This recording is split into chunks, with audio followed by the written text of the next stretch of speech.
I actually don't know if this is working.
Okay.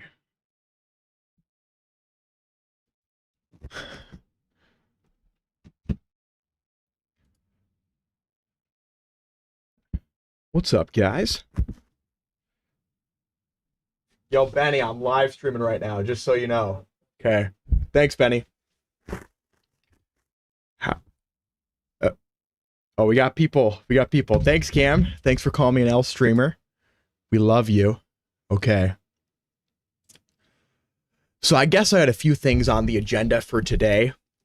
Well, I need to make a thumbnail for my new video about race realism. And I also wanted to debate people. So if anybody in the chat wants to come on and debate any topic, yeah, I'll just bring you on and we can just start talking. Ignore the stream elements thing in my chat. It's just like, so I can have a chat.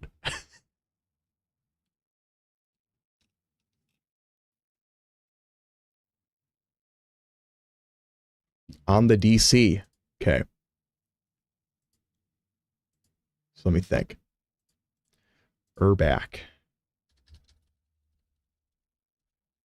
Okay, so here, let me go into debate stage.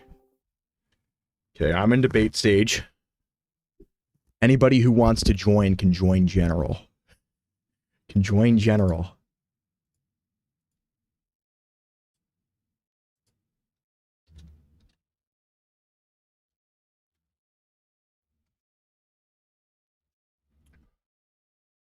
Okay.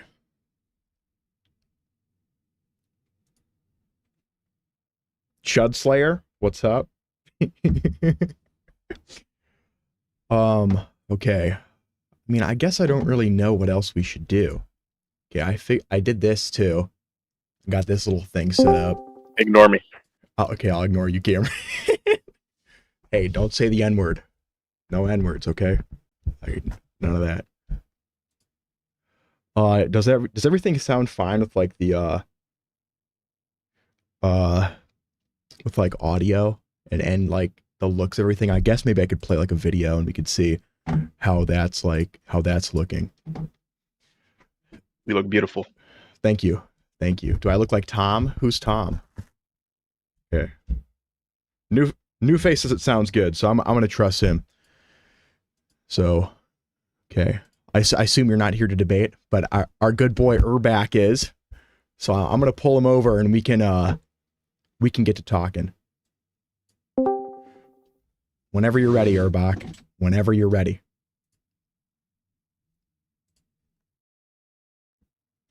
You're on the stage. It's your move, bud. I mean, so I'm working on this race realism video. I guess we could work on the thumbnail for that as we wait for Urbach to get ready. But By the way, I love his profile picture. It's a photo of Sam Harris as a neo-Nazi. I think it's just a work of art. It's incredible. I don't know how to. There we go.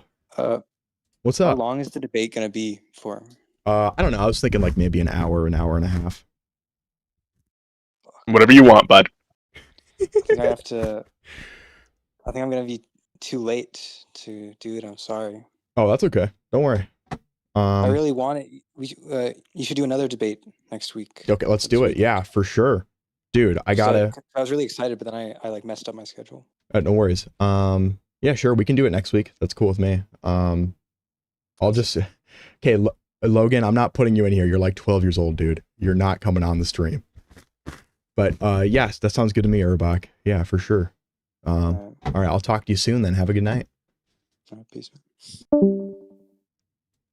Yeah, I didn't know you were in the big leagues. Your Gartha video got 40,000 views. Yeah, it did. It did. Thank you. Maybe we should just do the salon like right now. Should we just do it, Cameron? Yeah, like I'm impromptu. I'm pulling impromptu. Impromptu. Okay, hold up. Before we do that, okay, I need some help with this thumbnail. Okay. Okay. So I'll pull up the video and we can talk about like what we actually like. I don't even know what to make the thumbnail.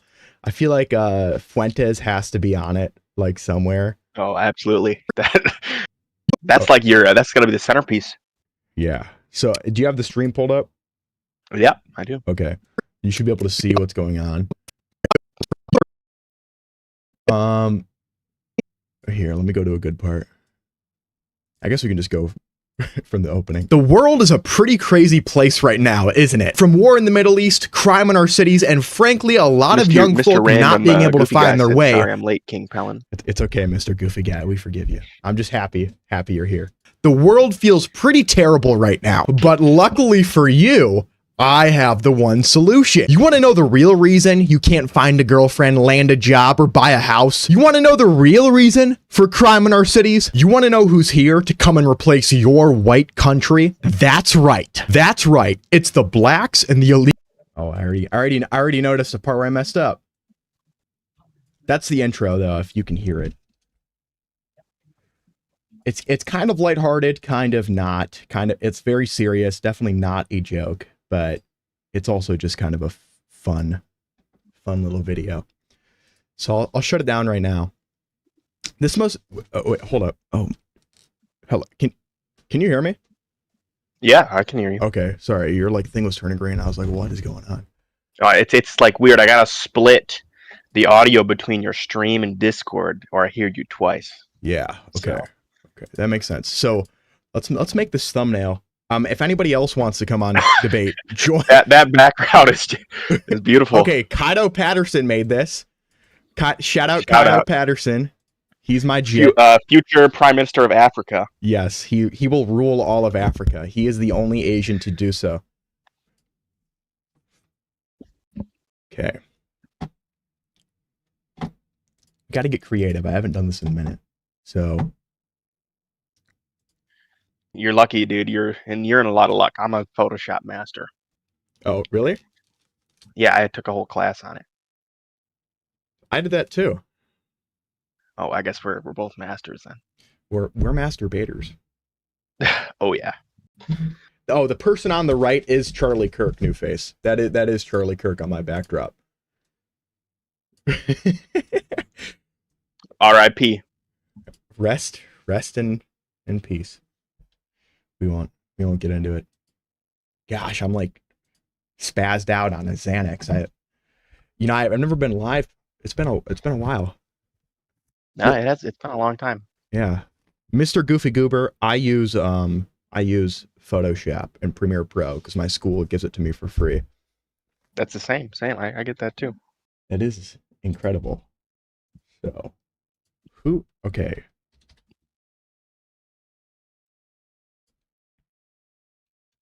Okay. We need to pick a good photo of your boy, of the right's favorite white boy, Nick Fuentes. Dude, I think he's looking dope with the beard. What do you think? You think the beard looks good? I would agree. Yeah, I think he gets like a like triple aura from the beard. It's like a legendary equip. All right, I think this photo should be good.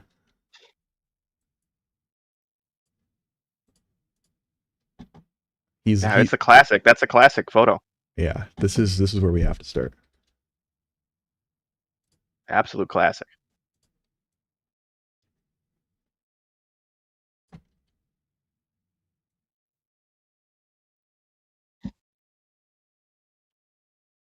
Yeah, I was going to title the video Debunking Race Realism and the Great Replacement. Do you have a better idea for the title, Cameron? How about proving race realism in the That's good. This photo. Wait, this photo. We need a higher resolution one. If you open the website, because that's the preview picture, or you can just find another one. Okay, no, I mean, I think it's just horrible on the website anyway. Yeah, it's National Catholic Reporter. Everyone's favorite. I cannot believe that 5 people are watching this. Do you think my grandfather is one of them? I hope so. I wish you would say something. What's his last? Oh no. Wait, what city does he live in? He lives in Canada. We'll just leave it there. What's his address?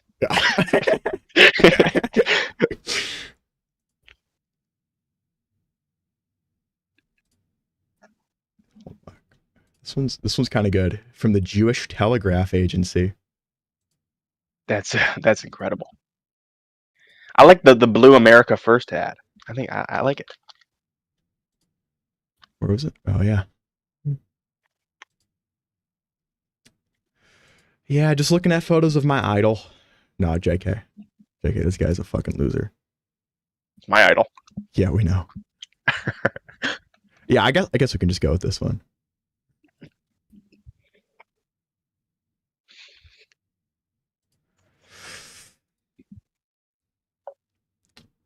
We are not going to leak Grandpa Pellin's address. Dude, we got 10 people watching. Okay, if anybody who has not chatted, if you're watching this, you should say something in the chat so like I know that you're here and alive.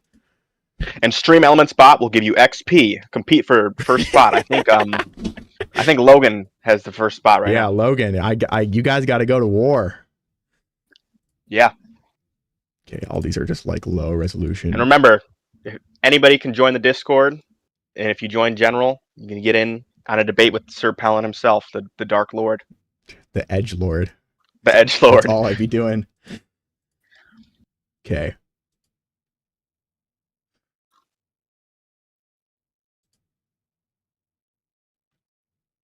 Nick Fuentes isn't even in the video. It's just like it's stuff that he's just like, your idol. Maybe he is. Yeah, I think he is. I think I have a clip I'm gonna edit in. Probably gonna be uploading this tomorrow. Hello, all tapped out. Is this a Magic the Gathering reference? And Ragnarok Rock. Are you pro or anti or neutral Trump?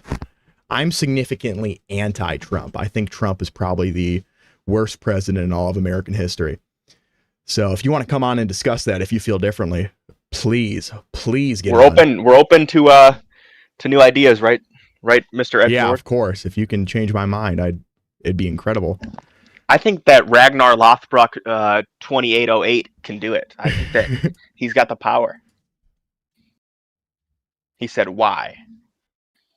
So, I mean, there's a number of reasons why I'm anti-Trump. I mean, currently right now, ICE is probably the biggest thing. A lot of people are very concerned about that. And then, historically, I think January 6th is like probably the worst modern event to ever occur in American soil. So, yeah, I guess that would be kind of my reasons right now. We don't talk about 9/11.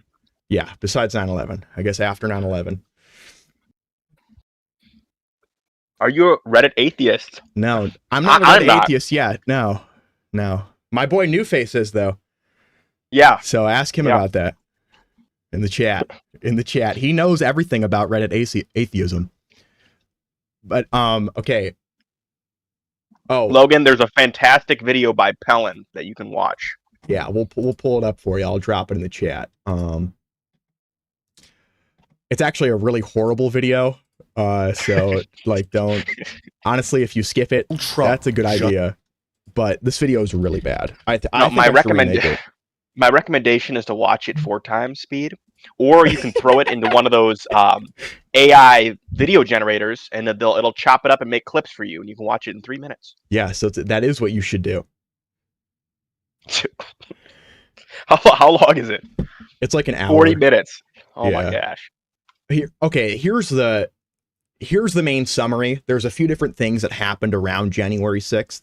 Like, if January 6th itself was just everything that you like thought about what happened, like it was just a big riot or a protest or whatever, that's not the entire story. The entire story is a lot different, because there is essentially this plan leading up to the election of Trump calling up people like the Attorney General of Georgia, asking and demanding him for 11,000 more votes. And then there's also kind of this ploy, it's called the false electorate scheme, where across 7 different states, he tried to organize false slates of electors to basically, okay, if you don't know how the Electoral College works, it's not actually you voting directly for the president. You vote for electorates to vote on your behalf for the president. And most states have laws saying that they have to vote their like population votes or whatever. But the idea is that Trump was trying to organize false slates of electorates to basically send in faulty votes, and then on January 6th, have Mike Pence read them out and count them, even though they're completely fraudulent and they don't reflect the actual voting bases at all. So, for example, it actually happened in the state that we live in, Cameron, Michigan. Like, there was a video of like these people being confronted as they try to organize these false slates of electors. So that happens. And then the entire context around January 6th is they're protesting the count of these votes, of the officiating for Mike Pence to affirm the next president, because Mike Pence was the vice president and he counts the votes. So what Donald Trump was trying to do is he was trying to pressure him into counting these false slates of votes in order to basically switch the election for Trump, even though it doesn't reflect the will of the people at all. Now, that's why people, for example, on January 6th were chanting "Hang Mike Pence." That was basically a big thing, because they're trying to, in a way, really just change the election, so there is no more elections. So, he just wins. Now that's actually a pretty good hat idea. Hang Mike Pence. I mean, I would rock it. Of course you would, but I don't. What do I even say to that? Like, oh yeah, let's hang Mike Pence. No, but that's why it's it's just a fucking horrible event. What was his name? William Barr, I think this was his. Did you see the shaman guy was like running for Congress or something? Yeah, I did. Isn't he running like anti-Trump? I have no clue, but I saw that on Forbes the other day. What's Forbes? What's that? It's like a news thing. Oh, should I download it? It's like a website. It like pops up on my my browser. Oh, okay. Here we'll get to the Israel-Palestine question in a second here, but that you just had, Mr. Random Goofy Guy. Thank you. But this guy, Bill Barr, Trump, this was Trump's attorney general, and Trump was trying to get this guy to file a false, just a false lawsuit against Pennsylvania for election fraud. And what Bill Barr did is he resigns and he's replaced with somebody else. I think his name might also be Bill. So somebody else replaces him. And then that guy also resigns. And then Trump, who replaced Bill Barr? Jeffrey A. Rosen, not Jeffrey Epstein. This guy replaced him. And then this guy, after he leaves, he gets replaced with this other guy who is just this random nobody. Or, sorry, what happens is Trump attempts to put him in this guy's place and make him acting attorney general. So when that happens is he decides, okay, all of the DOJ gets together and they just kind of like look around and they're like, yeah, we're going to all resign if you do that. So that's kind of how they stop that entire thing. Like that's literally what happened is they all decided that they're going to resign in order to prevent this like literal fuck, what was the guy's name? I believe in you. Thank you. Like I can find him. I don't.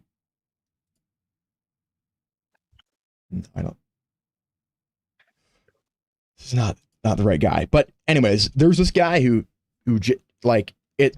Oh my gosh, who was going to be acting? We might be able to find it if we watch the January 6th manifesto. Dude, incredible idea. Let's do it. Just lost the election governor. Similarly, a judge denied What's releasing that, Woodview. Give me one sec.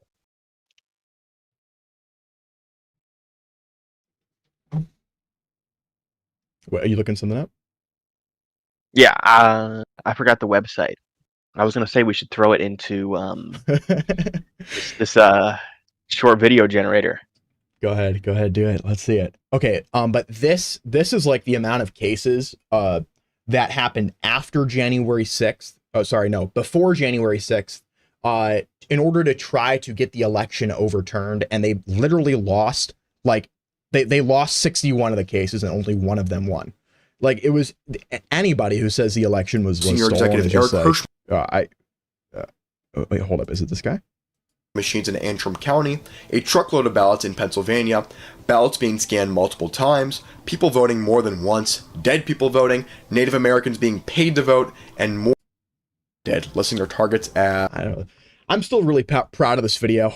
Okay, if you have not chatted, you should post a chat and be like, yo, what's up, bro? I'm in the chat. Like, yeah, we're new to the stream. We want to say stuff. We want to be pulled up from... am I in general? Wait, am I like speaking? Okay, you should like join general on the Discord and we can pull you back up. Yeah, New Face. Yeah, he did dodge, but that's okay. You know, he said he'd redo it, so we can just like, you know, like reschedule. What's up, Cornin 702? Nice to see you. We're debating about basically anything you want. I scheduled, like I said, we're going to talk about Trump, MAGA, and Christianity, because that's what Urbach wanted to discuss, but I guess we're not really going to do that. So if anybody has any other ideas of stuff we could discuss, stuff we could do, I think doing stuff is a good idea.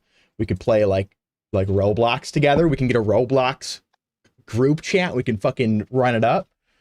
But yeah, anyways, back to the Israel-Palestine question.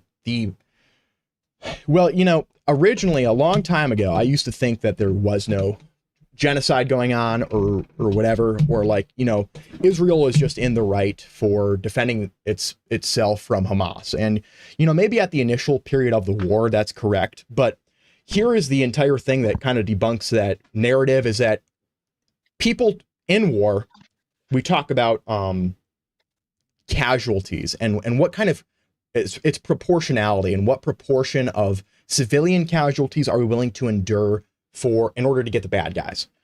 And when we think about this, we can think about it in terms like this. Like, let's say Hitler was inside of a building with like 4 random civilians and we dropped a bomb in that building.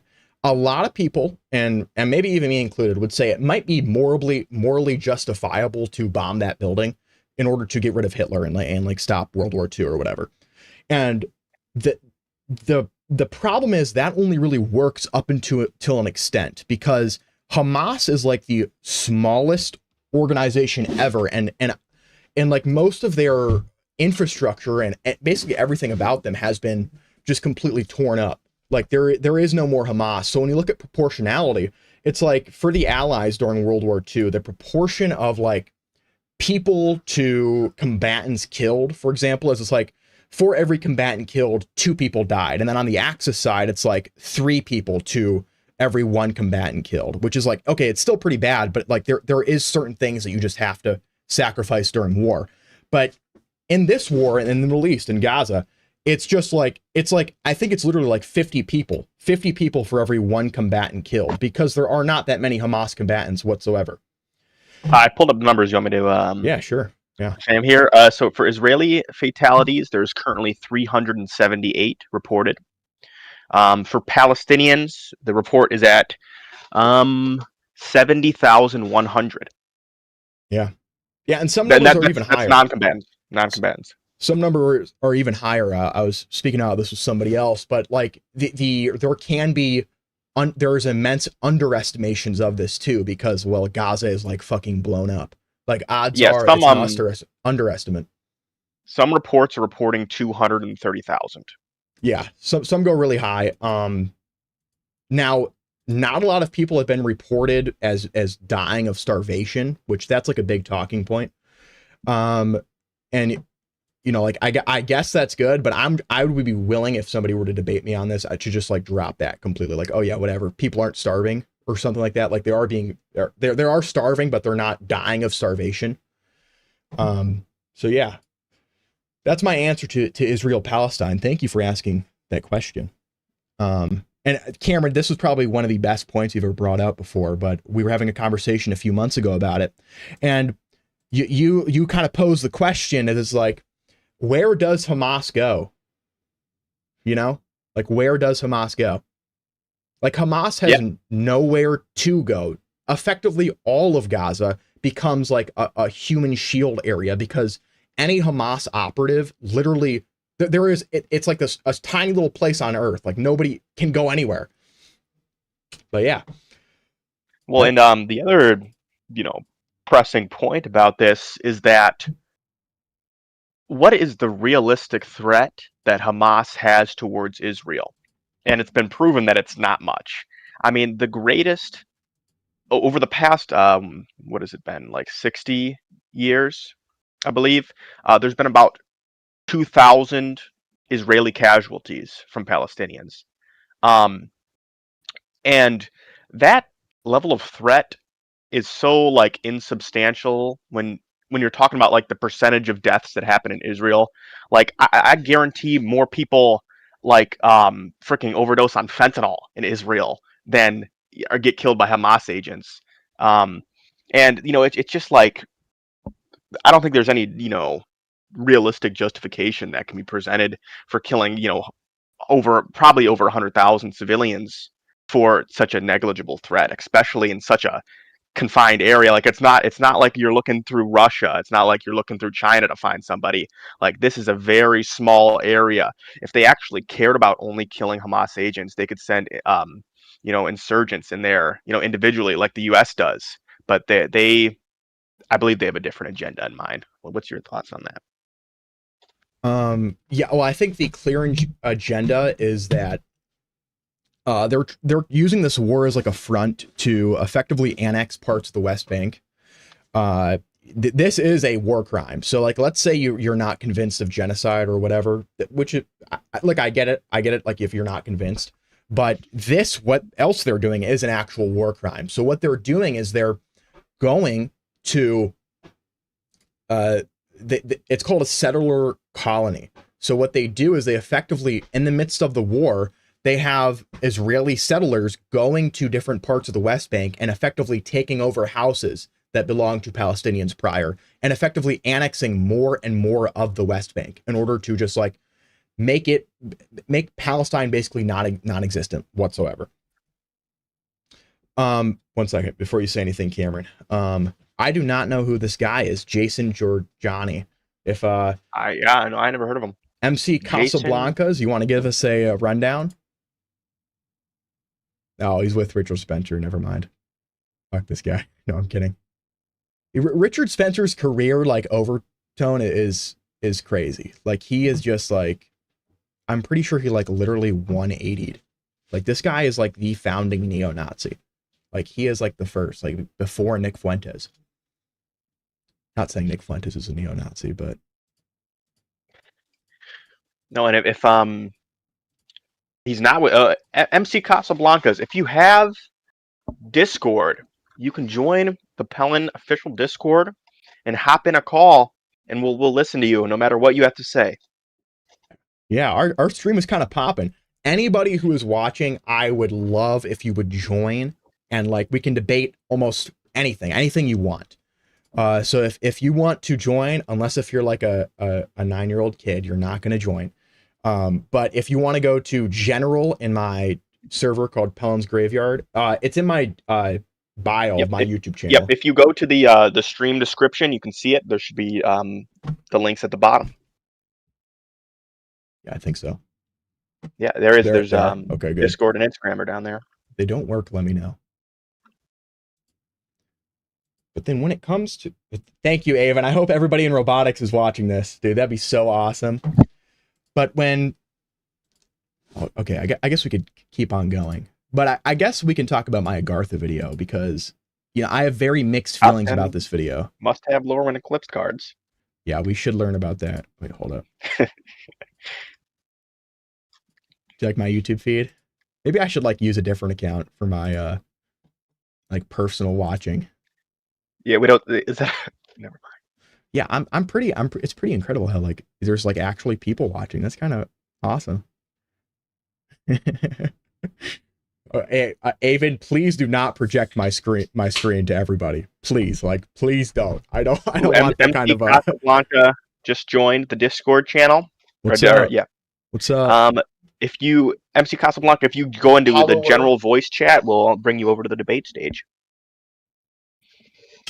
Yeah, but this video I have a lot of mixed feelings towards, because it's like, you know, okay, 40,000 views is freaking crazy. That's freaking crazy. Okay, no, Avon, no, turn it off. Turn it off. MC Casablanca, I'm bringing you into the debate stage. You can talk whenever you want. All right, don't. Hey, what's up? Hey, what's up, guys? How you doing? Oh, I'm doing good. I just was how do I say? I was like going through my YouTube feed and I saw you were live and I was like, oh, who is this? And I looked your page and I was like, oh yeah, this is the guy that made the Agartha videos. I just so you know, I had no idea the Agartha shit was like mainstream till like a couple weeks ago. Because the reason why I'm kind of interested in that stuff is because I'm really into like the whole UFO phenomenon, like a lot. Like I've done a lot of research into that. And Okay. it all started with me looking into something called a book called UFOs and Nukes by this guy named Robert Hastings. So this guy, Robert Hastings, he around I think the 1950s, he worked at a nuclear missile silo. So if you guys don't know, like ever since the Second World War, right when they dropped the nukes on well, even a little bit before that, when they dropped the nukes on Nagasaki and Hiroshima, there was a lot of UFO sightings that started to appear over like nuclear missile silos. And wasn't just in the US. This also happened in like Russia too. There's a Las Vegas journalist. His name is George Knapp. If you guys have ever heard of like a Bob Lazar, have you guys ever heard of that? Yeah, everybody has. Absolutely. Yeah, that guy's crazy. Or crazy famous, not like crazy you know what I'm saying. Also, just so you know, I'm not like a fucking Nazi or anything like that. Okay. I'm literally brown. Just so you know, I'm like Mexican. It wouldn't matter if you were. It wouldn't matter if you were. We got We a couple of accept those. everybody here. We got a couple of those. No. Oh well, that's weird. But that's fucking weird. But no, We let anybody who wants to talk. But also I took like a slight like edible earlier, so I might like fucking be insanely stoned. No, this is I'm just letting you guys know. That's perfect. But I don't know. You guys want me to keep going? Yeah, Absolutely. sure. I love to hear about this stuff.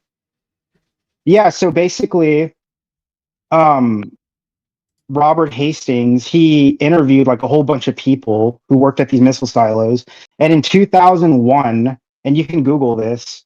Have you ever heard of this guy named Stephen Greer? No. Dr. Stephen Greer. Sounds familiar. Yeah, so basically Dr. Stephen Greer was this guy who he's like really big into like pushing like kind of telling people about like UFOs and what they are. He kind of comes at it from an angle though that these like are aliens that are like good and benevolent and stuff like that. But the thing is, the evidence shows that they're not all benevolent, because that's the thing. It's like, in my opinion, what do I think UFOs are? I think it could be like a mixture of things. There's a guy, his name is fuck, what is his name? Hold up. I have one of his books. He wrote a book that like really influenced me. It was called Dimensions, a casebook for alien contact. I think his name is let me look up his name real quick. Jacques Vallée. He's French. So he's a French computer scientist, and he basically um okay, so basically he was like he worked on like the predecessor of the internet, which is called like ARPANET.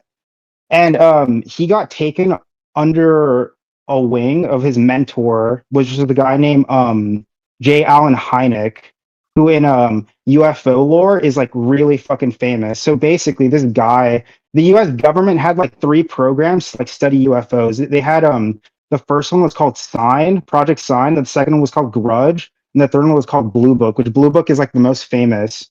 And that's where like basically the U.S. government was like trying to like cover up UFOs and like basically like the whole meme that it's like fucking swamp gas. People are seeing like fucking the reflection of like Mars through like gas or some shit. That's where like that fucking like meme came from. It's actually in like Men in Black. If you watch like Men in Black, it's fucking hilarious. I was watching Men in Black like a year ago and I fucking saw like a reference to that and I was like that's so fucking funny that the writers actually like knew that shit. Yeah, I've definitely heard about Project Blue Book before.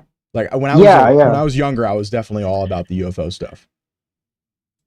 Yeah, so Blue Book, the head astronomer, his name was J. Allen Hynek, and he basically was mentoring this guy. His name was Jacques Vallée, and this guy he like basically a lot of the in the past the theories on UFOs were that they're like extraterrestrial from like other planets. And then this guy came along, Jacques Vallée, and he was the one that like made the interdimensional hypothesis like kind of mainstream in UFO lore. So and now it wasn't a question of whether or not they're like from other planets. It's like it's possible that they're interdimensional beings like interacting with our species. And just so you know, I was like super fucking atheist like a couple years ago. It wasn't until like I started looking into this stuff because like okay, I want to know if like there's some like credible shit to UFOs. And once I started looking into it, I was like, holy shit, wait, you're telling me like a lot of this shit like that like in my opinion from the research I've done, a lot of like the religious shit people have been seeing for like thousands of years is like linked to this phenomenon. And I was like, that's crazy. Um, if you ever heard of this guy, he's like super famous. His name is Eric von Daniken. He basically made the whole like ancient astronaut theory like famous. That like religions are a byproduct of cargo cults from like aliens. But I bring up I brought up Jason Giorgiani because this guy's really influenced me in like the way I kind of look at UFOs now. How do I spell his name? Sorry if I mind me interrupting. It was Jason Reza Giorgiani. So it's Jason. Oh, sorry. Reza. I got him. I'm sorry. Yeah. And yeah, just so you know, I have no fucking idea who like Richard Spencer was until like it was like till like maybe a couple days ago. Yeah. I was like, who the fuck is this guy? And I looked him up. I was like, oh, what the fuck? That's gross. He's like some fucking like neo-Nazi and shit. Yeah, nowadays he's been doing a lot of different stuff. Yeah, like he's like doing like borderline liberal progressive stuff now, which is like it's like weird. Like he's just kind of 180'd. Sorry. He changed his mind. Yeah, he did. No, Crowder got on there. Yeah, but from what I've heard though, Giorgiani wasn't really like close with him. It does look bad for Giorgiani. I'm not gonna lie that you're associating with someone like that. But from what I've read from his like book, because I read a little bit of his book, Closer Encounters, and I'll get into that a little bit on like why I believe that there's some. I wouldn't say the Agartha shit itself, like the cube shit and all that shit, is like fucking like I have no fucking idea where the cube shit came from. That's like super strange. But so I was watching a lot of his interviews on this YouTube channel called Jesse Michaels. You can just type that in on YouTube, and he was Jesse Michaels, which is like this UFO YouTuber, does like a lot of like really good documentaries on this phenomenon. And sorry, I'm just like fucking lost my train of thought because I'm stoned. Worries. Okay, What was maybe like I can interrupt. So according to Yeah. Wikipedia, I mean, I don't know how true this is, but apparently he founded something called the Alt-Right Corporation with Richard Spencer in 2017. Yeah, but eventually he disassociated, it looks like. Yeah, he did. From what I heard, and this was so weird because this was like a month or two ago, I was watching his interview on the Danny Jones podcast. And he was going on about like fucking regime change in Iran or some shit like that. I was like, what the fuck? Who is this guy? Yeah. And then he started like going on into like why he believes UFOs are in reality, they're not alien, they are German made time machines. And I know that sounds batshit crazy because when this is coming from someone who thought it was like aliens and shit. I was like, what the fuck? But I heard some like fucking some stuff about that because during World War II, Allied fighter pilots would see these like crafts that like defied physics around Czechoslovakia, and that's exactly where it's rumored that there was this like place called Skoda Works where they were working on these machines. There's a book called I also an interview on the Jesse Michaels show with this guy named Nick Cook. He wrote this book called The Hunt for Zero Point, which is about the secret world of anti-gravity like research and like the US government. And if you've been looking at any of the stuff in Congress, they've like kind of talked about how like yeah, these crafts are allegedly in like US these aerospace companies like possessions, like Lockheed Martin, for example. If you like want to know a lot more on that, like the evidence of like Lockheed Martin and shit, like having this stuff, there's a YouTube channel called UAP GERB, which and that's like gets really, really deep into shit, like the fucking like the documentations, the paperwork. It's like it gets super like really in depth. And that shit is like if you I haven't even like been able to like sit through like one of his whole videos because they're super long and just super detailed and you get lost in the details. But I've heard that they do have them. There's a famous sighting that happened in 2001 off the coast of San Diego. It's like super famous. It was called the Nimitz encounter, where a pilot, his name was Commander David Fravor. He saw this like tic tac object, and it like defied physics. He said that when he got close to it, the thing just instantaneously like accelerated and it like appeared at his cap point, which is like from what I've heard, a cap point is like it's an encrypted set of coordinates that only the boat and the pilots have access to, and that craft showed up exactly at those coordinates. So that says that craft is intelligently controlled. So I thought it was alien, of course, because that's the what I was like thinking. Of course, is like this is from reading like shit from Jack Valet. You know, he gets into the whole interdimensional shit and stuff like that, and how a lot of people who go into these crafts experience like time dilation, which gets into the whole like kind of theory that these things are also time machines. Because there's like a documentary that came out recently. It was called The Age of Disclosure, and that documentary, you should it's pretty good for like understanding like the science of how the crafts work. There's like five like ways like a craft, like they classify a UFO as because they don't call them UFOs anymore. They call them UAPs now, which stands for unidentified anomalous phenomenon. And there's five characteristics that that the craft has to show for it to be labeled like a UAP. And you can Google that. I don't know like the list off the top of my head, but I know one of them is like instantaneous acceleration. Oh yeah, the other one's like transmedium travel. So that's another thing too. They see hold them up. coming out of. Before you keep going, I just have a question. Yeah. Would you consider yourself like a conspiracy theorist?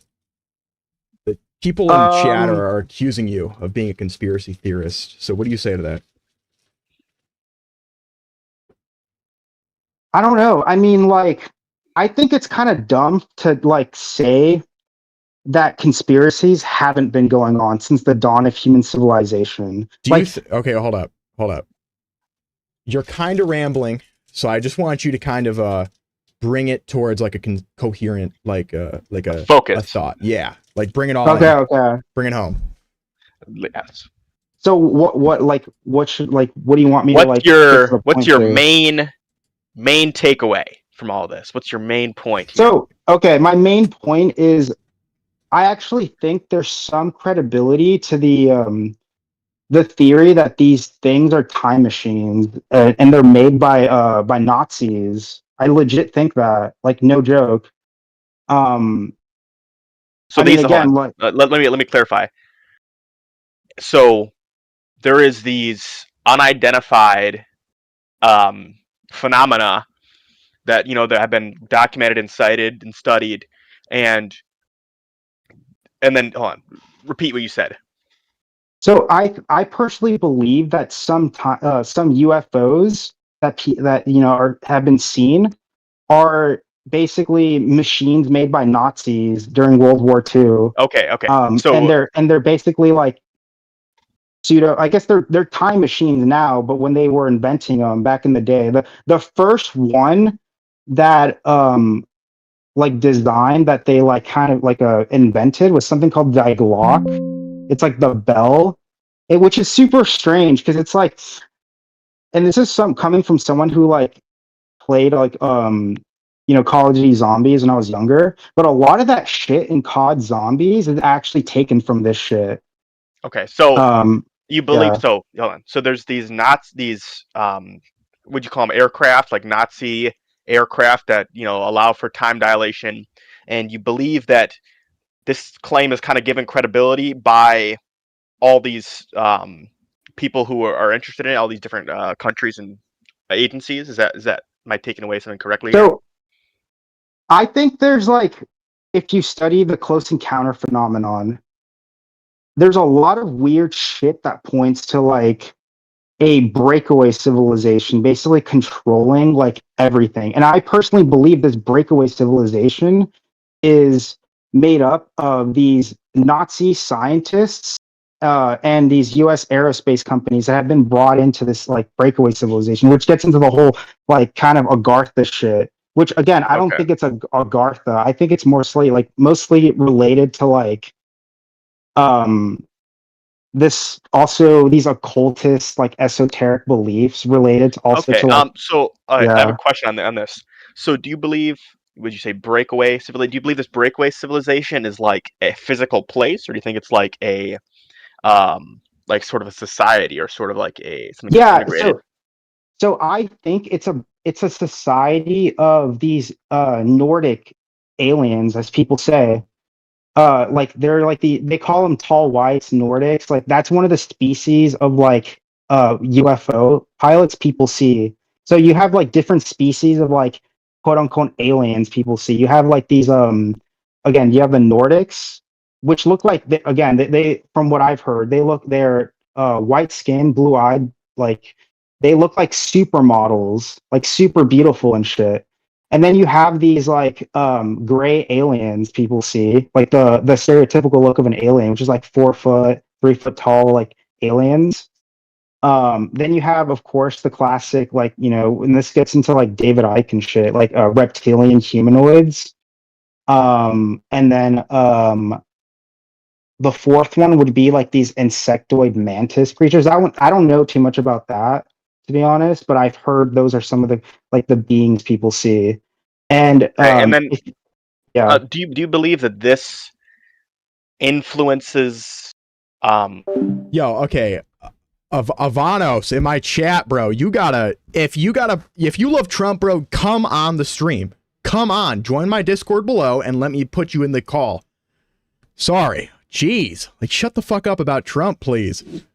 Personally, one of the reasons why I'm so passionate about this is because I think the technology could be used to like better mankind. So there's a documentary called fuck, I don't remember the name of it. The Lost Century by Stephen Greer. Yeah, that's the one. And he talks about how basically this technology could be used to like give, like you could basically like give free energy to the whole planet. Basically, they've figured out from powering these machines, because these machines run on something called 0 point energy, where like it basically takes Yep.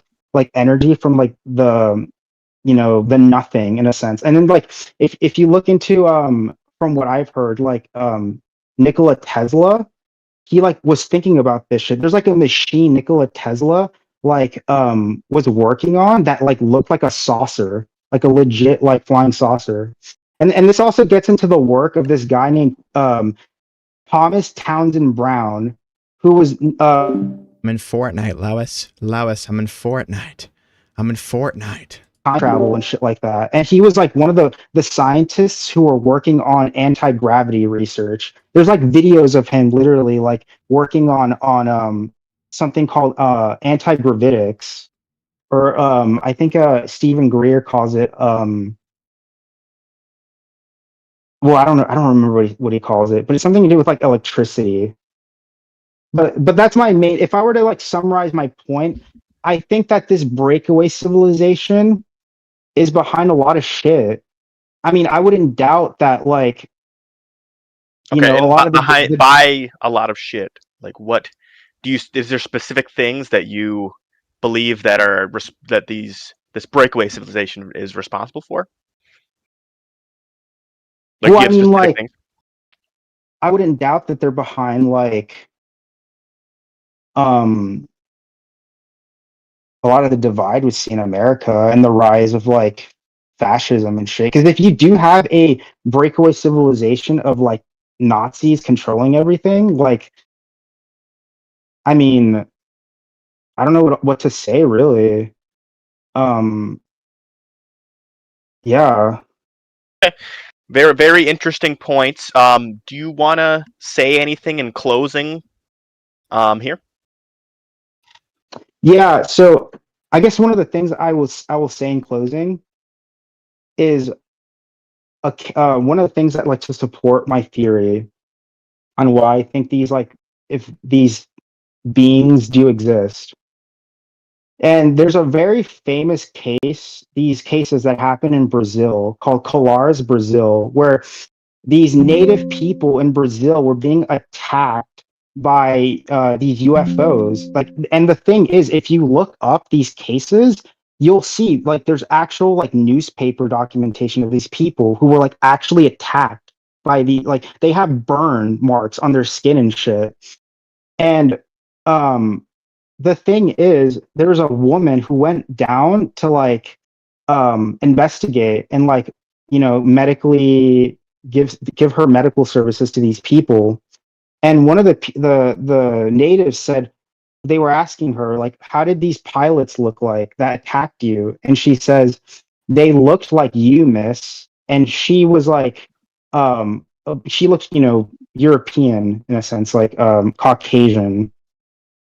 So those events did happen. If you believe those people, which I personally do, that also is like that's super strange. Like, why are these like Nordic beings attacking these people? And then you also have last one, what the most famous UFO abduction case in the United States. It was the Betty and Barney Hill abduction. And when Barney Hill was abducted with his wife, he said that he was in the craft and he saw a man, and this is his words, not mine. And he's been recorded saying this. Like, there's actual like footage of him, like where he says this out of his mouth. He says that there is a man who looked like a Nazi inside the craft. Okay. Very interesting. Well, thank you for that perspective, MC. We appreciate it. No, yeah. I don't care if you guys think I'm fucking crazy or not. I mean, I kind of just like accepted that like I literally just schizo fucking talk constantly. No, Like, no, we love to honestly, hear it. We love to hear any yeah. perspectives. Yeah. Anyways, you guys have a good one. Hey, Yeah, thanks Thanks for for letting coming me on. talk. Yeah. Though. Thank you. Thank you. No, yeah, no. Thank you. Yeah. Thank you. Yep. You should Have come a good on one, guys. again. It's interesting. Yeah, maybe. All right, see you guys. Peace out, Yep. Have a good one. bro. All right, that was incredibly interesting. Yes, that is Incredibly interesting perspective. Maybe that is what being high does to somebody. Sorry. yeah. Well, okay. Maybe the next person who gets on, let's try to get a political discussion. Yeah, let's talk about politics. Basically, ranging anything really. I see a lot of very, very interesting people in the chat here. I mean, Yeah. anybody in the chat, if you want to get on, it's simple. Go to the description. You can join the Discord and join the general voice chat, and we'll get you in. Yeah, we should like set up a like a phone call thing. You know, like you can call in instead. Yeah, call That in, might be a call lot in easier. in case people don't have Discord. Dude, isn't it crazy I wanna- that 20 people are watching this? That feels insane. Yeah, it's crazy that 40,000 people watched your Agartha video. Dude, this video's quality is so shit. It's not even funny. Not even funny. Dude, okay, I recorded it on my MacBook. Like it horrible, horrible. Let me look up that up. Is there a browser call, like browser call-in, browser phone? There must be. gonna look it Although up. I do want to get people in the Discord so we can like grow like a community, I guess. But before we talk about anything, guys in the chat, okay, we're talking about my next video coming out, probably releasing tomorrow. I think I'm going to finish editing it tonight. It's about the Great Replacement and race realism. And for you guys who don't know, I see. Race realism is kind of like the idea that races are distinctly different, and things like crime statistics, IQ differences, those are real things. And then the other topic is about the Great Replacement, which is kind of the idea that while white people are having less kids in Western countries, their populations are being replaced by immigrants or foreigners, for example. And the video is kind of just going about debunking those pretty much, or at least trying to like I don't know, provide like a left-wing explanation or something of many different circumstances that are going on right now. So that how do you guys feel about this thumbnail? Can you guys even see it? Okay, I think you can. How do you guys feel about this? I liked the peeking swastika. Where'd it go? I deleted it. Here, let me look it up and hope the stream does not get taken down. And get it. No, back. do like a half quarter zip swastika. I was gonna put myself. Oh my god, dude! I just all these swastikas. Oh my gosh, dude! If you clicked on this stream and you didn't know what was going on, like this must be insane. 3, 2, 1. Okay, no, we didn't get taken down. Okay, I think we're good. Cameron, thank you for your help tonight. I really appreciate it. No, it's great. I mean, this is a really great time here. I wished we have some more people to get on. I mean, we have a lot of chatters. I'm sure these chatters could say some interesting things. I think it just kind of comes down to, the fact my channel is pretty small. So once I get the channel growing, I can probably get a lot more people. Well, and half of them are like 12 years old. So yeah, half of them are my little brother's friends. If Tommy, if you're watching this, man, shout out to you. We love you, bro. TP. You get $1 billion, but you're sick for your entire life. I think you get $1 billion, but you are sick for your entire life. I guess it depends on the illness, but probably would not take that deal. Oh, and then to the lady talking about, you're probably a Russian bot, number one, because you're just like saying complete nonsense, but talking about Trump 2028, it's literally written in our Constitution that presidents can only run for 2 terms. They can only be president for 2 terms.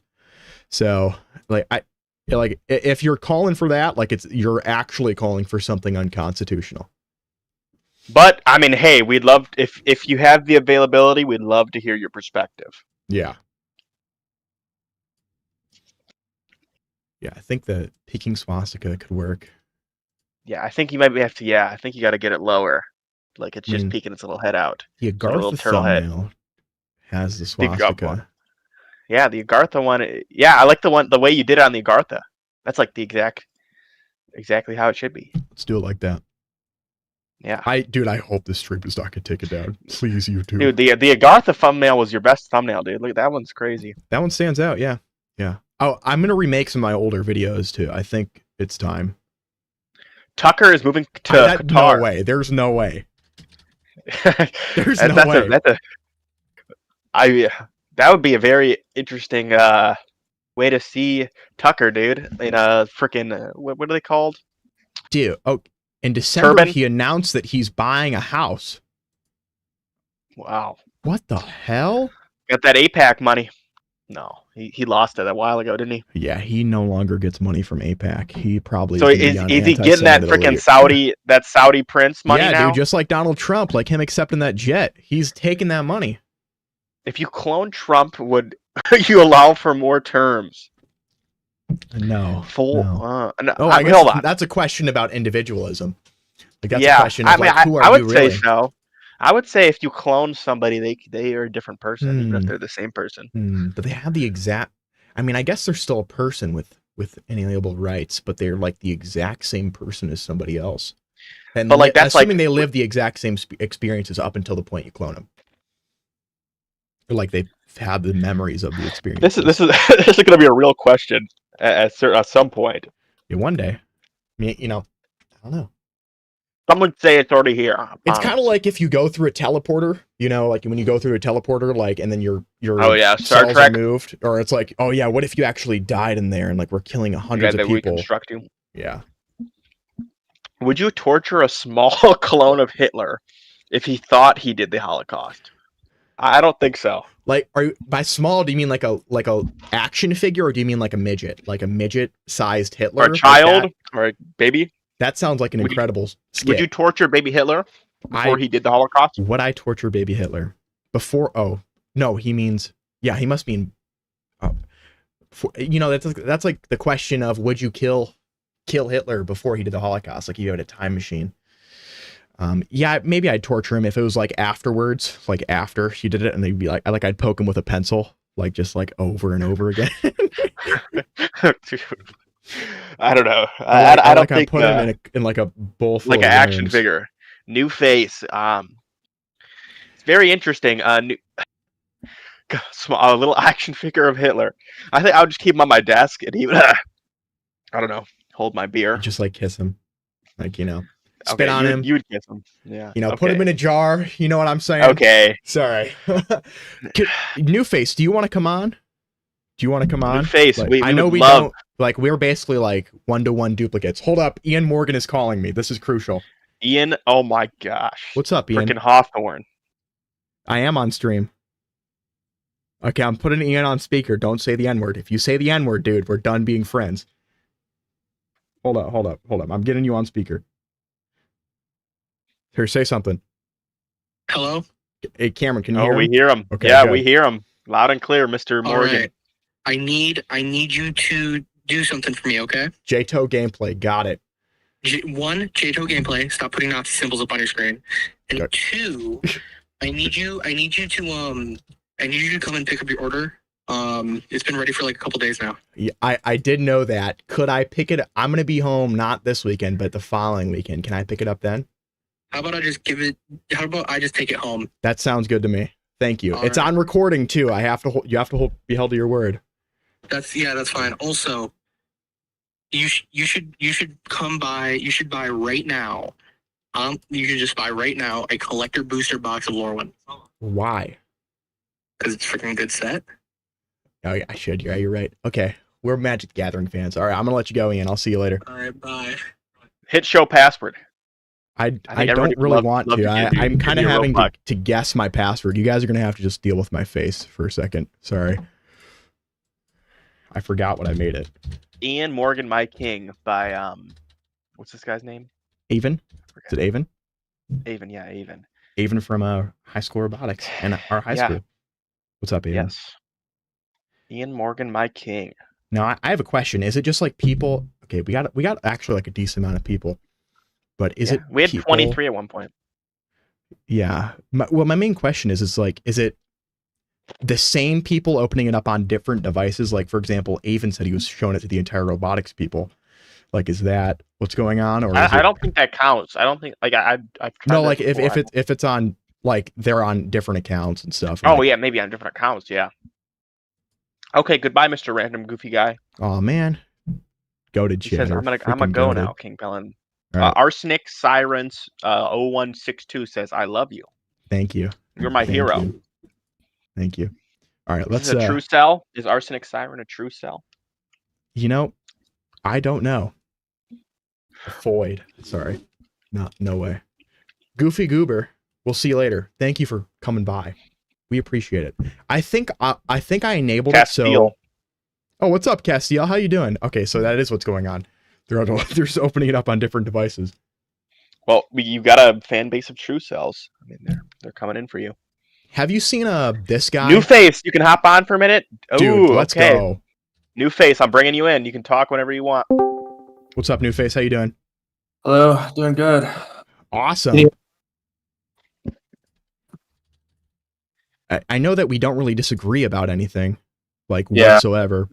What your thoughts on that, or on the whole Iran protest thing? Frankly, I don't know a whole lot about it. That's I think it's crazy. I saw well, how many protesters were killed? Was it The numbers are all over the place. Some are saying, Yeah, I heard- okay, yeah, I know what you're talking about. Yeah, I did. I heard 40 Yeah. because but I saw the videos. They had them lined up in the streets. They were laying them out for their family to come pick them up in body bags. Yeah. I was just wondering what you thought, like specifically from the United States, what if we should intervene or what? Because I'm kind of torn on that.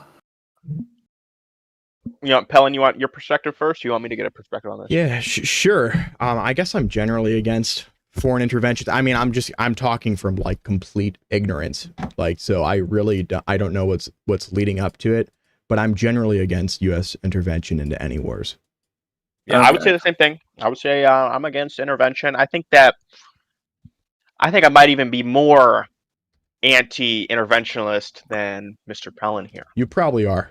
There's surely a point eventually, though, when there's for such sure. an atrocity going on where that you need to intervene. The question is more so, are we at that point? I would say. Well, I think, like I said, the information's kind of all over the place. I'm not too sure. Well, we know that they are peaceful. They are going out and gunning down peaceful protesters, and that I did see that. completely fucked. But also, obviously you don't want another Iraq war, but Yeah, there says the numbers are now up to, I think, 800 is the official statement. 800 by but also Secretary announced that. Regime change in Iran would be very good for national security as well. So there's also that to consider as well. It's just very confusing. I guess the question is, does the U.S. have any business messing with Iran? Yes, that's obviously another factor to consider as well. But and I think is the Venezuelan situation finished already? Did they? Depends on. Well, it's still ongoing. I mean, the regime.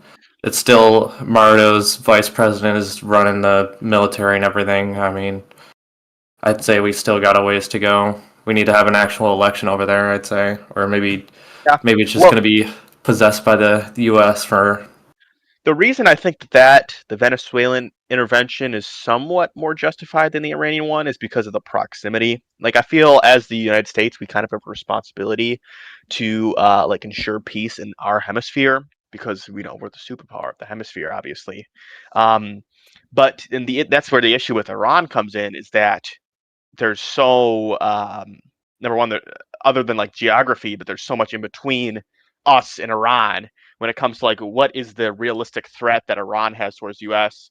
Well, actually, if we look at that, what do we actually care about? It's the threat that Iran has to Israel, because we're what's bigger to me is the humanitarian crisis of the people of Iran getting gunned down is a big factor for me. Yeah, and that's, I guess, the failing of the United Nations here. I mean, the United Nations, I guess, has become this kind of I don't want to say pitiful, but ineffective organization. I mean, you see the same thing in freaking Gaza. I mean, how many civilians have died in Gaza? Tens of thousands, and the UN has been completely unable to stop it. I think Charlie, is Netanyahu still a war criminal? Yeah. Well, the scenario Okay. going on in Gaza has just completely ramped up the international community, like UN, for example. Like, before there was like a certain genocide council, like saying, "Oh, it's a genocide," but now it's like the entire UN calling it a genocide. Like, it's not just, some little off sect group that might, have whatever reason for declaring a genocide. Now it's like the real deal. Like, it's like no balls. Okay, yeah. So Yeah, that and happened a it's, few months ago. So it's not like recent let's see. news. Falcon Yeah. says that the UN is unable to act because of U.S. security veto. Well, That's a isn't it like 5 countries have just like Yeah, I automatic think it's veto power Russia, for US, China, Britain. probably the UK as well. I I'm think not sure. France too. France? Okay, yeah, that makes sense. Those guys. Well, yeah. what do all those have in common? We're all Okay, maybe it's superpowers. Israel. Oh, what? What? No, I think I think I don't know. It's all speculation. How much effect the Israeli lobby is having on this? I think that the UN has become more ineffective since the Israel lobby's got in there, Well, and not necessarily hold the literal But Israel are you lobby, saying but there's like the an Israel lobby the in metaphorical Israel lobby? Russia? It's the metaphorical Israel lobby. Like even the oligarchs in Russia get their money from somewhere. okay. I Well, don't know. here, I this don't is know about all what that. I kind of. I mean, it's like only like world superpowers that kind of get money from Israel, like the USA is the biggest example, but Yeah. other like every other country, pretty much like over 100 of them have declared it a genocide, and so they're going after Israel. Like Europe is distancing themselves from Israel, like all around, because they think it's a genocide. Yeah, but the problem is the U.S. is just going to support them forever Yeah. because it's just Trump policy. So Yeah. Well, is it Trump policy or is it United States policy? I don't think there's been an anti-Israel president since the conception of Israel. Depends on, I guess, what you mean. I mean, Biden kind of did a bit to rein in Israel when he was president. Yeah, during the Rafah crossing incident, he decided Yeah. to. Well, he also did a lot of humanitarian. I think he built Yeah. ports as well and stuff like that. Now, of course, yeah. he didn't stop any atrocities, but like I'm still pretty pro Biden, regardless of all that. I just think that fundamentally American politics is pro-Israel and the highest level, no matter what. Yeah, I guess because a lot of generally, yeah, but I'd say we're kind of moving away from that. I would agree. Well, I know, and the other thing is that I think that as a society, I think Israel's at the lowest popularity it's been in a while. I think that the last report was like 28% of people. Hello, Jack. Yo, what's up? Israel's support rate is at like 28% right now, which is like the worst it's ever been. But I think the issue isn't necessarily with the country's perception of Israel. It's more of like the politicians' perception of Israel. And because of the negative perception that the people have, has been shaping policy somewhat, but it's still ultimately in the hands of our representatives and our presidents. Yeah, and that's another problem is because of a lot of old heads are big Israel people, and they have the highest voter turnout. So you're just going to see that reflected in. Yeah, even among like, it's basically just an age thing mainly because. Oh, Charlie, what's up? I don't mean to interrupt you. I saw something crazy. I was driving. Okay, I was behind this truck. I'm like, what is that? I pull up behind the truck. He's got a half American flag on a diagonal. The rest is Israel flag. That is wild. That's I need that bumper sticker. No, it was his whole back window. His whole back window was like that. It was like a oh my god, sheet over the back window. How based can you be? True Cell. We got Edgar Allan Poe, the True Cell. Yeah, in here. He's my jit, dude. He made the Yakub video with me.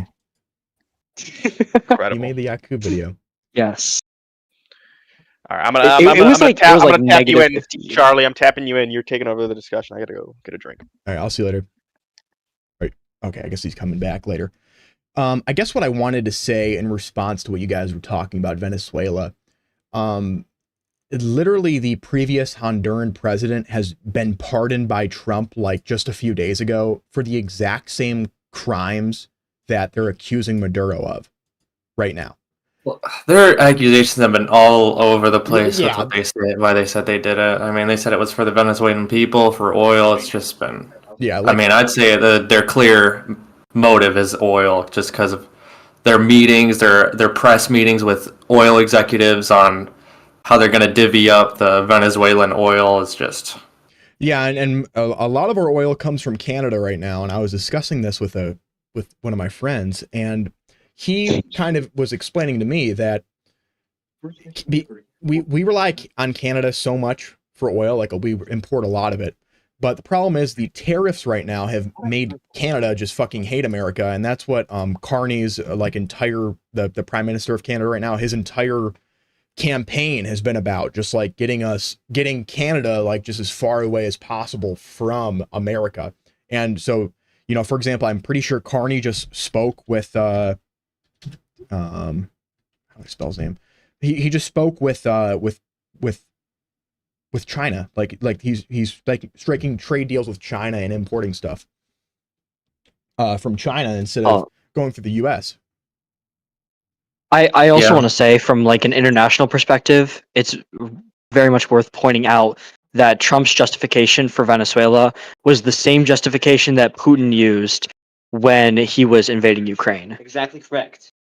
Wasn't that his reason for that? Wasn't it that they were Nazis in Ukraine? Am I Yes. mistaken? He had a lot of different reasons, and probably his biggest one was he wanted a regime change, one that, according to him, would not be a Nazi regime that committed genocide against Russian people in Ukraine. I just feel like it's very hard to say where Trump's mind is at when he makes a policy decision, because he's given so many different reasons why, and it's just kind of hard to get into his mind. I think almost all regime of change his, definitely is positive, but sorry, I didn't mean to cut you off there. Yeah, like regime change is positive, but like I think we do need to care about the means of how we do things. Like the president should not be acting unilaterally without any checks from Congress over war. Absolutely. Like literally whatsoever. So, you know, that's kind of a big deal for me personally. And like, I'm not like necessarily morally opposed to a regime change. Like I would, like World War II, I'd want Hitler out of office, you know, but you know, even with that, it's like there is a certain extent, and I don't know if we are there with a lot of what's going on. That's kind of where I guess I'll leave Well, I would say the first step to a regime change, we need to have elections in Venezuela. And that was not the first step taken. The first step was meetings with oil executives, and that just kind of shows where his priorities were. Yeah. I definitely see that. What else has been racking your brain, New Face? What else? That's about 90% of things. I was just kind of curious on where you were at with the whole intervention of. I think maybe I guess I should research and make a quick video. Have we striked them yet? I don't even know what's going on with that. I guess according to an article I just read, pulled it up on stream, that we decided to not like proclaiming that he saved 800 people from getting hanged. Okay. Yeah, I know it used to be a prolonged battle, and his advisors were telling him that it was just going to, I guess, not be done in one. Yeah. Okay.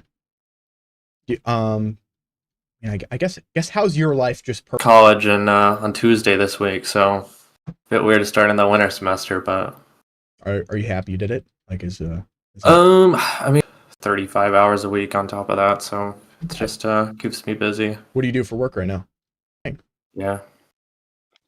Honestly, I hate my job, but you know, gotta pay those bills. But yeah, talk to Mr. You switch between. What was it? Oh, me? McDonald's to Target.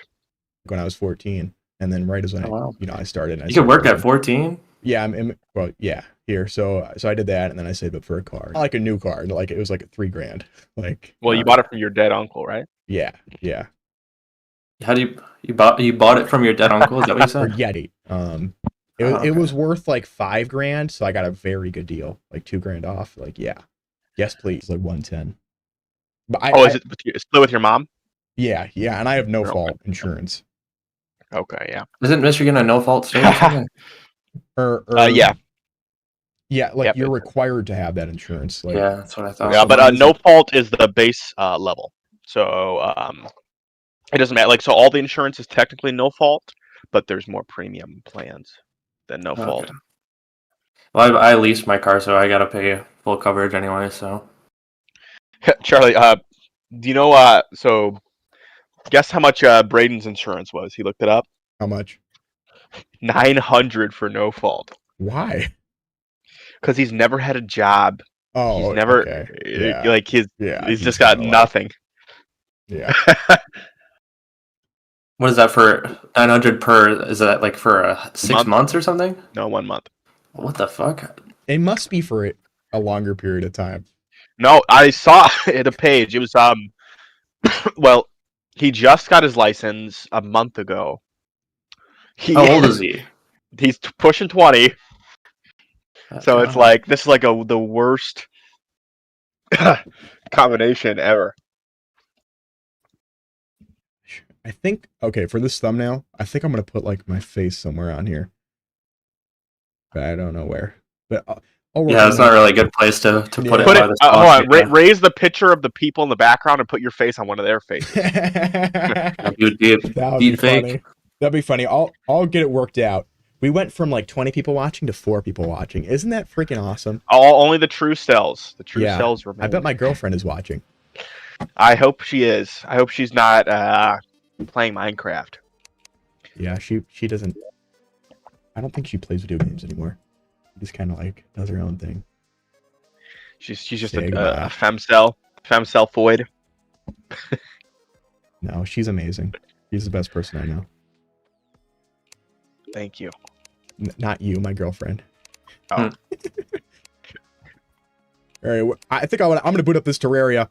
I think what I do is I do. Doo-doo. I think I gotta buy a Minecraft server. Like that's like the pitch. Like, oh, you come on. Yeah, I you gotta pay, do and the you play realm. Minecraft, dude. I think I'm gonna do it for Java. Do you have Java, New Face? Oh yeah, I Okay, got it good. all. Good. I wonder how I feel like it's something I have to do. I'll do it right when I get paid. I get not this Friday, but not today. Next week. Next week I get paid. I'll buy it that day. And I think Hey, what's up? try it. You can do an essentials. An essentials server costs like $2. Hello? Well, it depends on how many people you're gonna have in there. No, I like think it's a 32. 32 is like $2, $2.99. really. Oh, Cameron, okay. Yeah, hey, on essential. could you check if audio's working? I think it is. It looks like it is. Yeah, People are I saying believe in so. the chat. Hold on, talk. Oh yeah, somebody's saying Hello? audio. Can you guys hear me? Is it working in the stream? Yeah, audio's Okay, working. Good. Yep. Seems like Audio is just it fine. is. Here, I posted a message. Do I? Oh, I think I forgot to add the chat over. Hold up, 1 second. Do you guys? Okay. Do you guys think a chat overlay is good on the video? Do you guys like that? Sure. Okay. Yeah.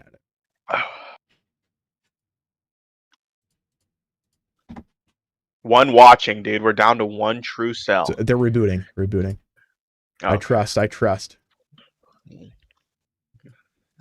as well. You gained 3 subscribers during the course of Holy this. shit! It was Isn't that probably my amazing? girlfriend making multiple accounts and subscribing. So We got some new users too, so there's definitely some new people in here yeah, I'm on the very Discord. excited. Yeah. That's good. This is a good stream. I think we should do that. I might do this like weekly. Like my time. Okay, my schedule is I only have classes on Tuesday, Thursdays, and Friday mornings ish, and I'm out of class at like 2:30.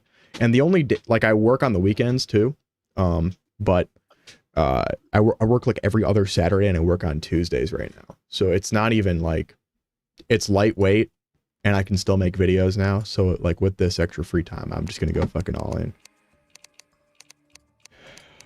Real. Well, I think that's about all I had to add. So you guys have a good night. Well, Yeah, you thank too. you, new face. We appreciate it. Yeah, that's no problem. Have a good one. Peace Yeah. out. Yeah, very, very constructed commentary. Yeah, Newface is one of my favorite people to talk to. You know, he lives in our state. You know that? Really? Yeah, like we can meet up with him. He lives pretty close to us too. Me and you. Really? Yeah. I mean, I feel like we are, maybe we could near towards the end of the stream. We could like. Yeah, we've been going for an hour and a half. Yeah, I think it's good. I mean, we didn't really get anybody to like actually debate, but we got Ancient Aliens. I like that, was interesting somewhat. We had what? We had a cancellation, and we had New Face and Jack. Yeah. Logan, I still would love to debate. He is my little brother's friend. Do not bring him on. Do not bring him on. You know, I want to just like get. I mean, I guess the goal is just always to grow like an audience, you know. But once that audience is formed, I feel like I just have to, like, I wanted to like have debate clips, like what debate, like Urbac would actually give me pushback on stuff, like we would actually have a conversation and really debate. Because Urbac is not like ill-intelligent, like he's definitely smart. But yeah, I feel like it's just kind of acquiring opportunities, because you know the metagame is just like making like clips of longer shit. Like if there's any way I can clip this up into like something smaller, like I don't think there's anything substantial that we talked about like to where it should be clipped.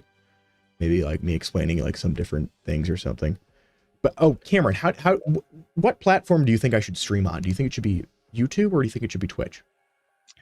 I'd probably YouTube. I mean, Twitch is like really hard to get going on. You know what I mean? Yeah, you basically have to grow on other websites. Yeah, like you start on YouTube, and once you get to like a few hundred, then you move to Twitch. Yeah. But no, in the YouTube, it's more consistent with like your like people know where to find your content. You know? Yeah, that's also what I was thinking, like in regards to it, because it's also like if I go live and people have notifications on, like even if they watch for other stuff that's on my channel, like they still have access to this. So. And I think YouTube is more of a place for the you know, the r/politics kind of people. Yeah, I would agree. Besides, unless if you're like alt left, on like Hassan's Piker stream or something. My sister a few years ago, I was talking to her, and she says, "Is Hassan based? Is Hassan based?" And I'm like, "No." Least based man there is. He really pisses me off because he does like no actual like real activism. Like the most he'll do is show up to like left-wing parties or whatever. And you know, of course he's like an actual socialist. Like, so, yeah, I don't really fuck with that. Yeah, I mean he's a big fan of your buddy Mamdani. Yeah, I'm a big fan of him too. You know, if everything doesn't pan out like how he wants it to, well, you know, it's like at least then we'll know to where like the left doesn't have to go farther. So like, well, and I liked you know, Sliwa because he took 6 shots in the back of a yellow cab. How many times do you think he could reiterate that in one debate? He's just like a grandpa. Like I'd rather have that guy over Cuomo. You know. Well, I think that's like, you know, I'd rather have frickin' Santa Claus over Adolf Hitler. Like okay, I don't want my frickin' grandma getting genocided by Cuomo. Yeah, it's also just like fucking crazy that he chose to run as an independent. Like that is like so shitty. Like he was effectively the Republican candidate that election. It's like so retarded. Like it unbelievably retarded. What's like why did he even run? Cuomo should not have even ran. That's exactly what I'm saying. It's like, or like in the primary he should have, but he should not have run like after it was decided that But it's a cop out. Like it's a cop out. You know, he's like, I know I can't win the Democratic nominee. Yeah, but I'll go for the entire election and I'll have like the rich white parts of New York vote for me.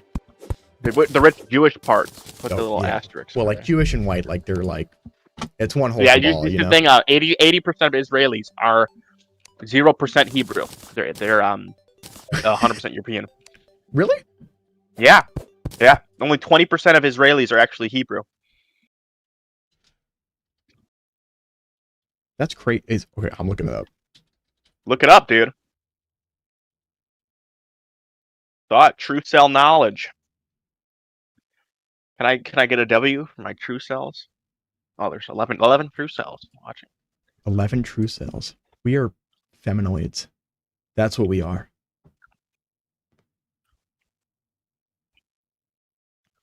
What the? Look up Israeli by, what is it? I guess demographic, yeah. Israel by demographic. Oh, you're talking about. Sorry, never mind. I thought you were talking about like every Jew in the world. No, I said in Israel. Okay, 80% of sorry. Israelis are from Europe. Like I thought you were saying like every single. Okay, that makes sense. That makes a lot of sense. Because that's where they all came from when they immigrated. Yeah. Well, the thing is that they're not even like traditionally Jewish. Like they're people who converted to Judaism over the years in Europe. Like they're not actually like traditionally Hebrew, is what I'm saying. No, I thought what happened is like it's called Ashkenazi Jews, right? Like the Yeah, Ashkenazi Okay. Jews, the majority of Ashkenazi Jews are not traditional Hebrews because what happens is there was switches between like whether you trace it between your mother's line or your father's line.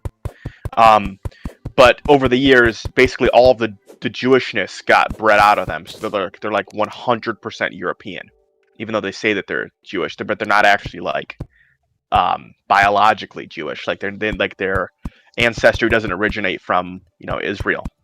Oh, yeah, that's what I was like saying. That's what I thought you meant. Like, Yeah, like the people who live in Israel right now, they can't actually trace their genealogy to Israel, like originally. yeah, okay, that Like makes sense. they're actually European, and that's why like there's like this like conception that like Jewish people and white people are the same, but it's actually like the real Jewish people aren't white. It's just like the Israelis we have now. Yeah, and that's like most of the Jewish people, because I guess the rest were too smart. Like they couldn't keep following Judaism. They wisened up. Well, you know me, I'm agnostic. You know, got it. Yeah, criminally agnostic. Thank you. Probably an atheist. I mean, I haven't been shown. Like I guess being an atheist is like every atheist is agnostic. Like that's like kind of baked into the assumption of atheism. Like Call it the supreme cop out. supreme cop out. Doesn't mean I don't believe in anything. Like I'm not like a metaphysical person. I think there's still things governing this world. Whatever. It's okay. I'm sure you'll come to reason one day. Why are you a Christian, Cameron? Just like straight up. I just all of the evidence that I've been presented has led me to that conclusion. Like I kind of reasoned my way to it. Okay, so you know me, I used to be a Christian, but then eventually I fell out of favor with it. I felt like it was just complete nonsense, mainly because of the morality that gets presented in it, and then how that is construed to like modern day, and then also it's like I don't think I've heard an actually convincing argument for God once you like take it a step deeper, or for like the resurrection or anything like that.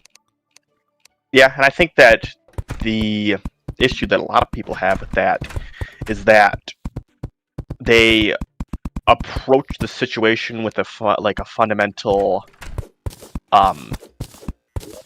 like almost like you already kind of have a level of logic constructed for yourself, so you don't actually accept it, for what it is. Does that make sense, or is that vague? That No, I kind of get what you're saying, but I But guess I think it's not even like a conscious thing. It's just like bound. Like I think that's the issue that most atheists have, is they just kind of have like this, like I don't want to say inability, but like this kind of like preconceived conceptions about reality, which prevents them from understanding things in certain ways. Which it's like, yeah, I would say the same thing about the Christian, though, right? Yeah, exactly. It's like inherent in both ways, but that's maybe the reason why.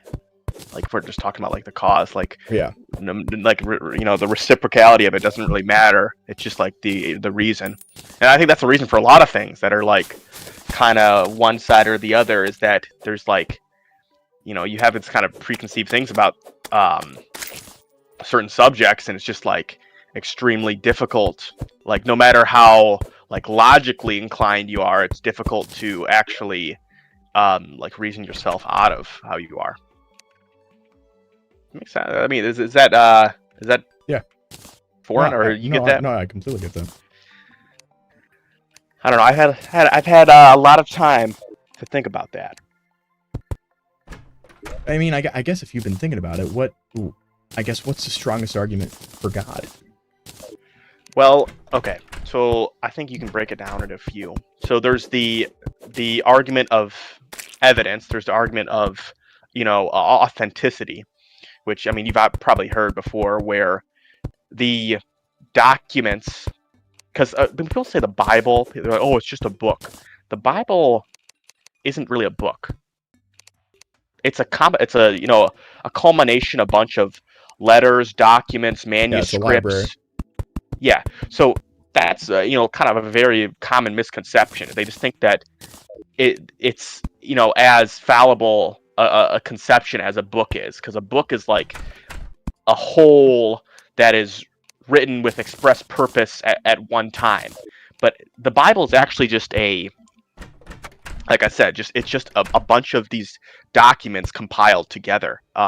This is so distracting. Your Terraria house is lopsided. The left side's wider than the right side. Anyway, and so when you look at these manuscripts that are composed in the Bible, especially the Gospels, I mean, number one, it has the text itself is constructed in a very reliable way. It's constructed in the same way that texts that we consider reliable, for historical documents are constructed. So a lot of what we conceive as history, we get from manuscripts not too dissimilar to the Bible. And the one thing about the Bible that we have is that it is, number one, preserved extremely well. We have, documents from the 1st, the 2nd, the 3rd century that preserve these. And then we have people rewriting these completely faithfully for decades and centuries afterwards. So there's not, I don't think that you could find a scholar that would say that the Bible is fiction in its construction, or it's fiction and it's being, the people who wrote it are trying to portray anything falsely. I don't think anybody would try to say that. I think the biggest argument that atheists have is that the people that are writing this are mistaken, that they actually do not know, like they don't actually know what they've seen, or they actually they misidentified what actually happened. I think that's the strongest argument, but I don't think you could actually say that they are purposely being deceptive about it because of just how it's constructed. And then we have thousands. Wait, I think. Can I pause you right there? Yeah, go ahead. The intent behind the text has no bearing on whether it's truthful or not. Right? Like if God is real, right? Yeah, well, okay, but I think you kind of misconstrued what I said there. I'm not saying that just because the intent of the text is to be a historical document means that it proves any authenticity. I'm saying that the quantity and the way that we have preserved it proves that at least like bare minimum that it is an authentic historical document. Like it wasn't written after the fact. Like it was actually written there. Well, our earliest of at least the Gospels, our earliest account comes from 50 years after Jesus would have been around. think it's actually 30. I think it's Sure. 80 AD. But that is Okay, very wait, well if it's within the 80 time AD, frame. that's 40 years after, right? Yeah, but 'Cause that's Jesus died when very he was, like, within the 33? yeah, that is very within the acceptable time frame. I mean, most of the documents we have for any historical event are 50 to 100 years, maybe even centuries afterwards, except for in the last few hundred years where our documenting has become better. And what's really exceptional about this is that these documents, their composition, 70, their composition is, it makes sense that these documents took this many years to be fully composed and realized. So like they were written, they're supposed to be written between, I think, what is it, like 50 and 90. I think all the documents of the Gospels were written between these years. And this is just as a term of like historicity, like is this a reliable piece of information for historical information? If we're looking at this as a historical document, I'd say yes, and it's hard to say no about that. Okay. Well, I guess I would say no, because there's only like one account of, outside of the gospel, there's only like one account of Jesus, like during this time period. I forget who it comes from, but it's a letter that somebody is writing in passing. And there's the documents from the office, the Roman office. that's what I'm referencing. That's what I'm referencing. Yeah, but the thing is, that's exactly a kind of a fallacy that a lot of atheists have. Is just, the only documents that we're seeing about Jesus are from the gospel. Well, where would you expect to see it? The gospel is a combination of the people who are closest to Jesus, the people who are educated, meaning that they're able to write this. That's the problem that I have, because we like have no evidence linking these authors to them. That's the problem that I have. It only comes from the gospel text, and we make these assumptions about it. We actually don't have any evidence. And when you say, okay, our earliest ones come from, at least it's estimated that they are written around 70, after Jesus is around 70 AD. Sorry, they're estimated to be written around then. The biggest problem that I have with that is like, if our earliest manuscripts of them estimate them to be written around then, the problem is how do you actually do you think you remember something as important to where you can write an entire story about it? Like, you probably don't even remember what this sentence I said a second ago was. Like, the biggest issue that I see is that they don't seem to be reliable, because they have a ton of contradictions between them. For example, some of them I think that's incorrect, actually. No, I think that is correct. No, that's not. It's incorrect, but we'll talk about this in a second. But Sure. Continue with your thought. Sure. Well, what I'm saying is, it's like, some of the gospels lean more heavily on that Jesus was God. I believe it's the Gospel of Mark, or maybe John. John is usually the presentation. But then other gospels don't even bring it up at all. They don't talk about that. And yeah, that is actually a very common fallacy of atheists, is this exclusivity fallacy, where it's like, if these two documents are talking about the same thing, but one mentions something and the other doesn't, that means that it must be unreliable. But that's not actually the truth. The truth is that is expected. If you are two separate different people that experience the same exact event, I guess you might this have different comes things down to say about it. to your interpretation of it, because do you think that the Bible is like an infallible source of, like, it must be truthful in every single word?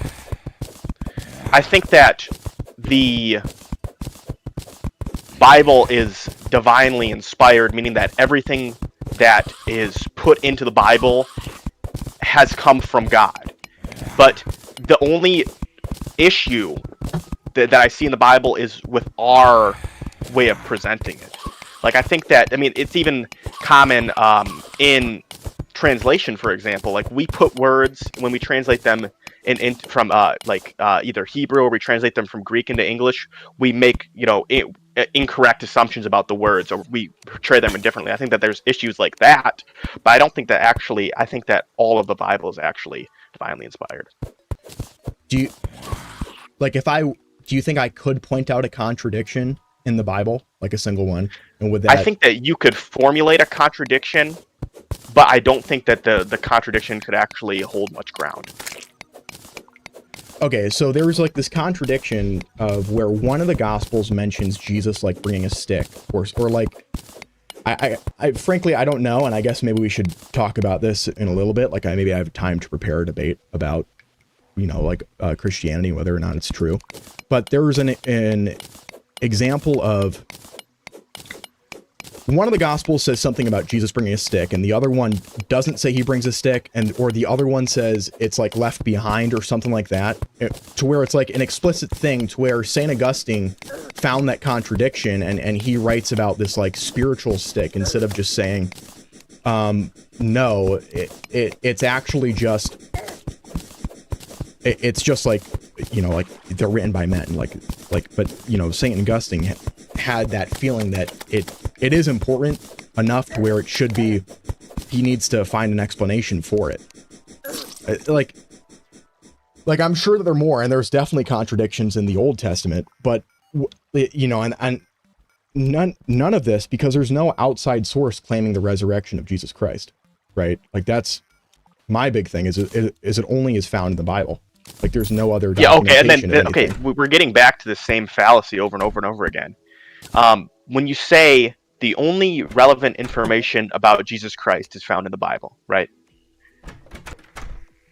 That is the like I said, the Bible isn't just this constructed document. It's taking these documents from these, you know, dozens of different eyewitnesses and compiling them together. And that's what we call a historical document. That's how, do you, again, I don't like this because this is like kind of tropey, but like, do you believe that Julius Caesar was a person? Or do you believe that Alexander the Great was a person? Sure. Okay, do you know where we get this information? No. We get them from fewer manuscripts, from more unreliable people who lived 300-400 years after the fact, and then any information we do get is from people who are closest to them. So it's like, if you want to construe this as a fallacy for the Bible, you got to construe it as a fallacy for anything. But no. This is much different, because the Bible is making a claim that Jesus rose from the dead. It's a much different kind of level of historical proof that you need to prove that. So, you know, you can say it's a collection of books, but these books are likely written years after his death, to where, like, not like immediately after, not recently, but like 40 years after his death. Like, you know, that's what I'm saying, is it's like, it's not, it doesn't seem historically accurate at all. That's kind of where I'm pointing to. Well, I don't necessarily even really see where you're coming from with this. Like, that seems like a very short amount of time, actually, to compile a complete account of what you saw. Like that's your life's work for a lot of these people. And a lot of the documents in the Bible that we see are actually letters. So they're actually the letters relevant. From Paul, I think those are fine. Those were likely written by Paul. Yeah, well, okay, and then when we talk about the Gospels, obviously the Gospels are a written collection in themselves, but I do believe that there are elements of the Gospels that are not written by the people, by a single author. I believe it's the end of Luke. Let me look it up.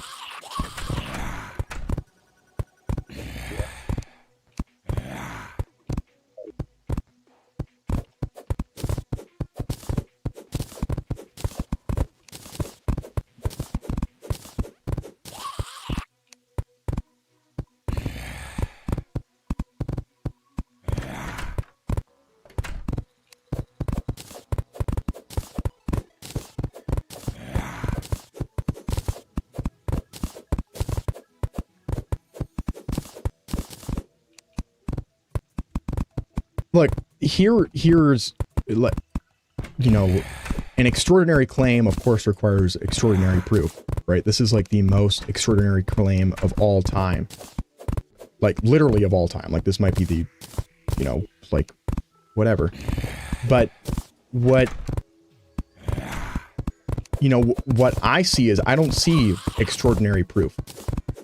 To where, you know, like, yeah, there are these four people, and they're all four of them are allegedly claiming the same thing. And look, you're right that it is more like a library of information than just like a book. But it's a book that's calling people to make probably the most unsubstantiated claim. And then this book is then taken by people who believe it to be true, like full stop, like no, like absolutely true, to where they then, you know, try to convert other people to it. And then I guess sorry, let me hold this back in. Let me figure out where I'm actually going with what I'm saying. What I'm saying is that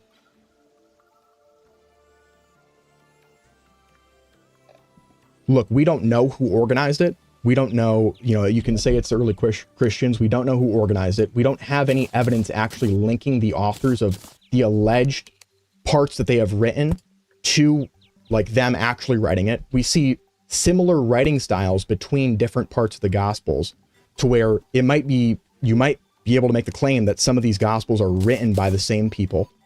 You know, that and some of them have contradictory stories about what happened. And if it's divinely inspired, well, God can't like lie, right? Like God, okay, but that's God. Not to interrupt you, but if you can find these contradictions, I'll listen.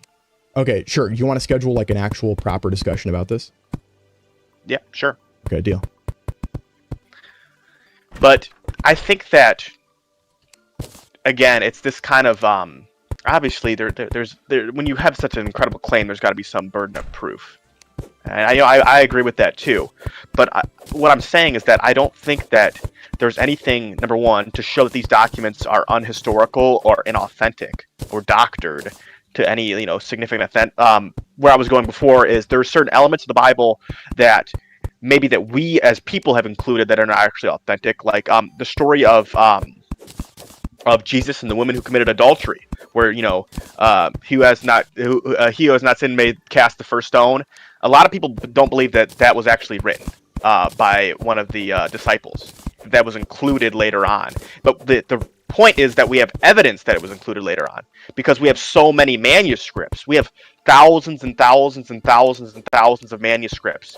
Like I think we have, I don't know if it's 35 or 6,500 manuscripts, you know, of different parts, you know, partial sections or full sections of the Bible. So that's why we're able to say what is and what is not part of the Bible, what is written by who and what was written by who. That this is like people's entire livelihood for 2,000 years has been figuring this out.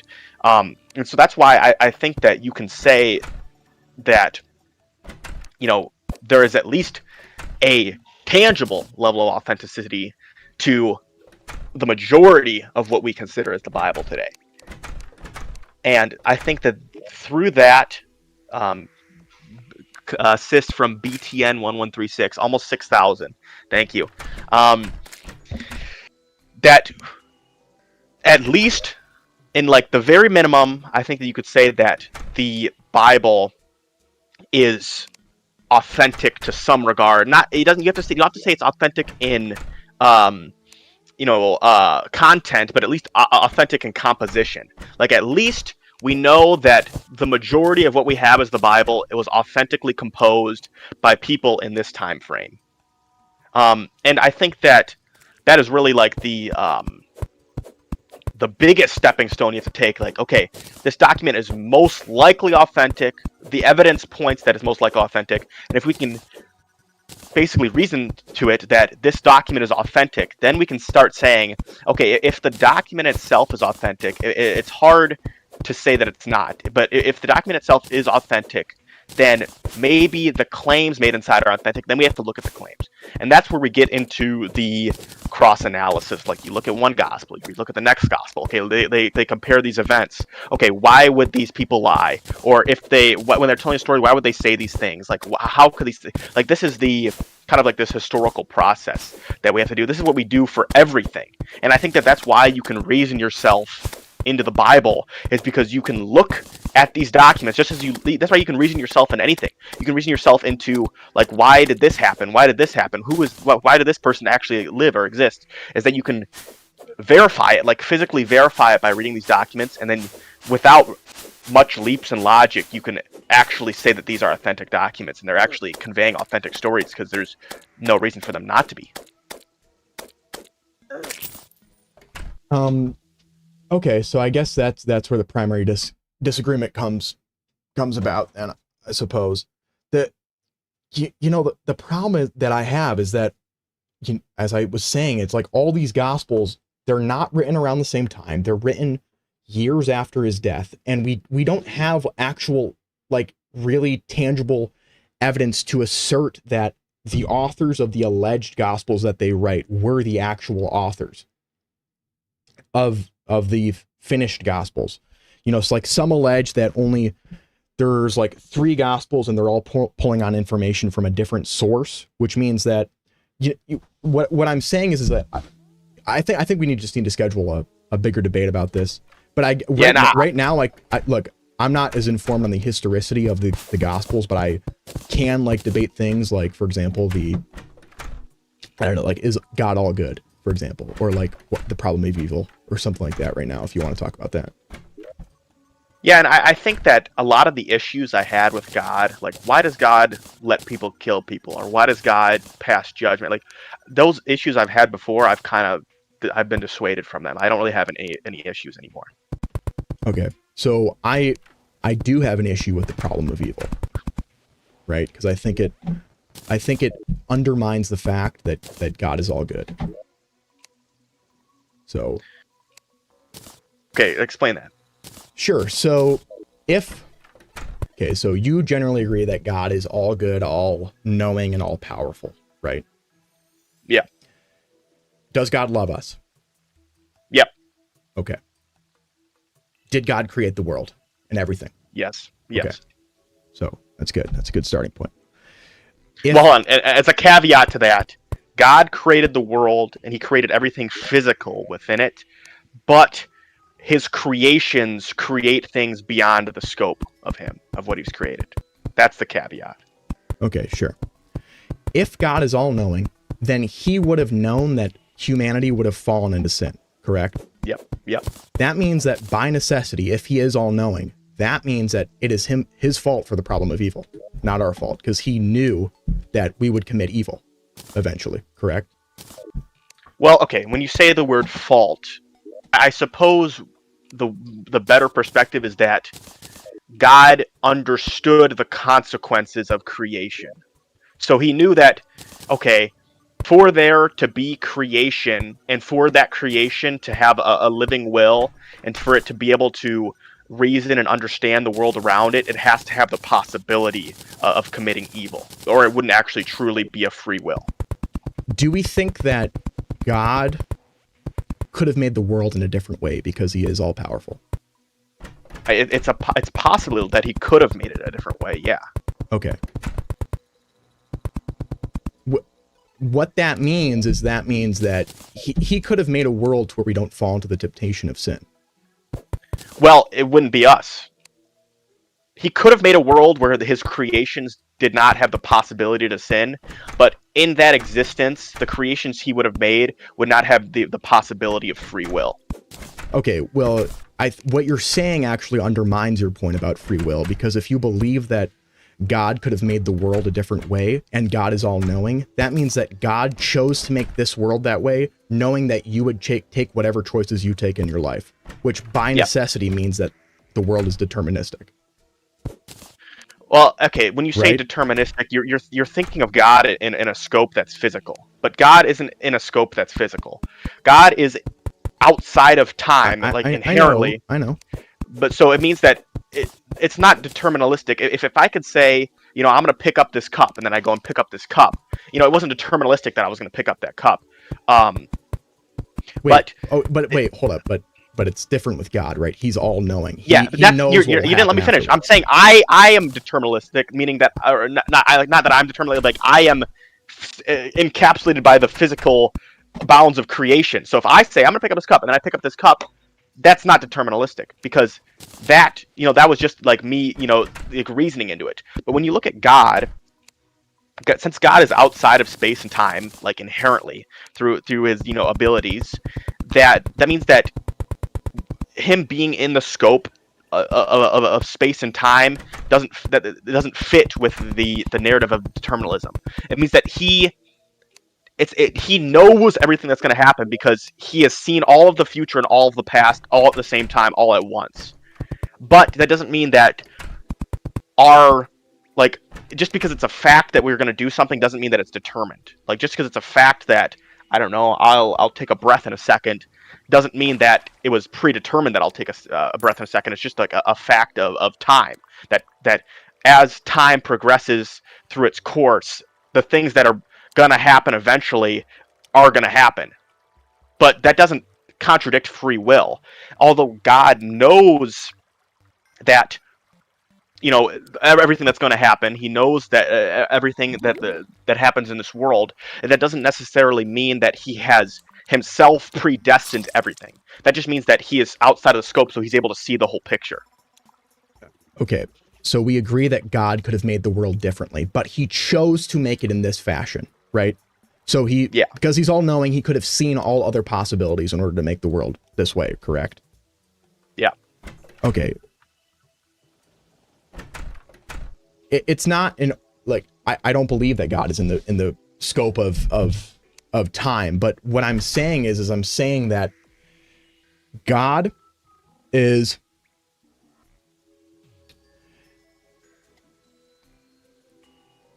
I don't actually know if there's anything to respond to, because I don't think you actually refuted what I said. Because what did you say? What was your main point? Here, let's take it back a little bit. Okay, my main point is that if God is all knowing and all powerful, if God is all knowing, free will cannot exist. Free will cannot exist. And then what is your substantiator for this claim? What is the reasoning behind it? So, in order to thank you. In order to reason the claim, I would say that if God is all knowing, that means that he knows all realities that could have existed and will exist. Okay. And because he's all powerful, he has the choice of which realities come into being, right? Yeah. Okay. That means that God knew whatever knows, not knew, because God does, God is outside of it. It doesn't really matter. But God, he knows what choices you're going to make in your life, correct? But yes, like as a fact. He still chose to make the world this way, right? And if God is the creator of the world and there were different possibilities that could have happened, that means that God chose this path knowing that whatever actions you would take in your life would happen. And that they were set in stone because God is outside of reality. He's an observer, right? I guess just as a fact of perception, I'd say yes. That must mean that free will does not exist, because that means that God made the world in a way to where these events must occur because he is all-knowing. That is a contradiction within itself, is that saying that because God knows everything, that means that at each individual moment itself, that moment cannot actually have authenticity. That's kind of what you're presenting here, is that even though he knows everything, okay. Let me. I'm gonna present a statement. Tell me if you think this is correct, based off what you said. Sure. Because God knows everything, there can be no free will because he knows what you are going to do. Is that what you're saying?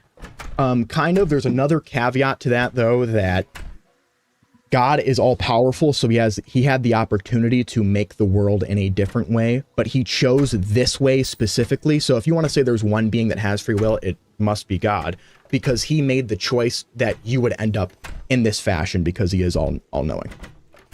Okay, but then we're getting to a difference here between perception and truth versus actuality.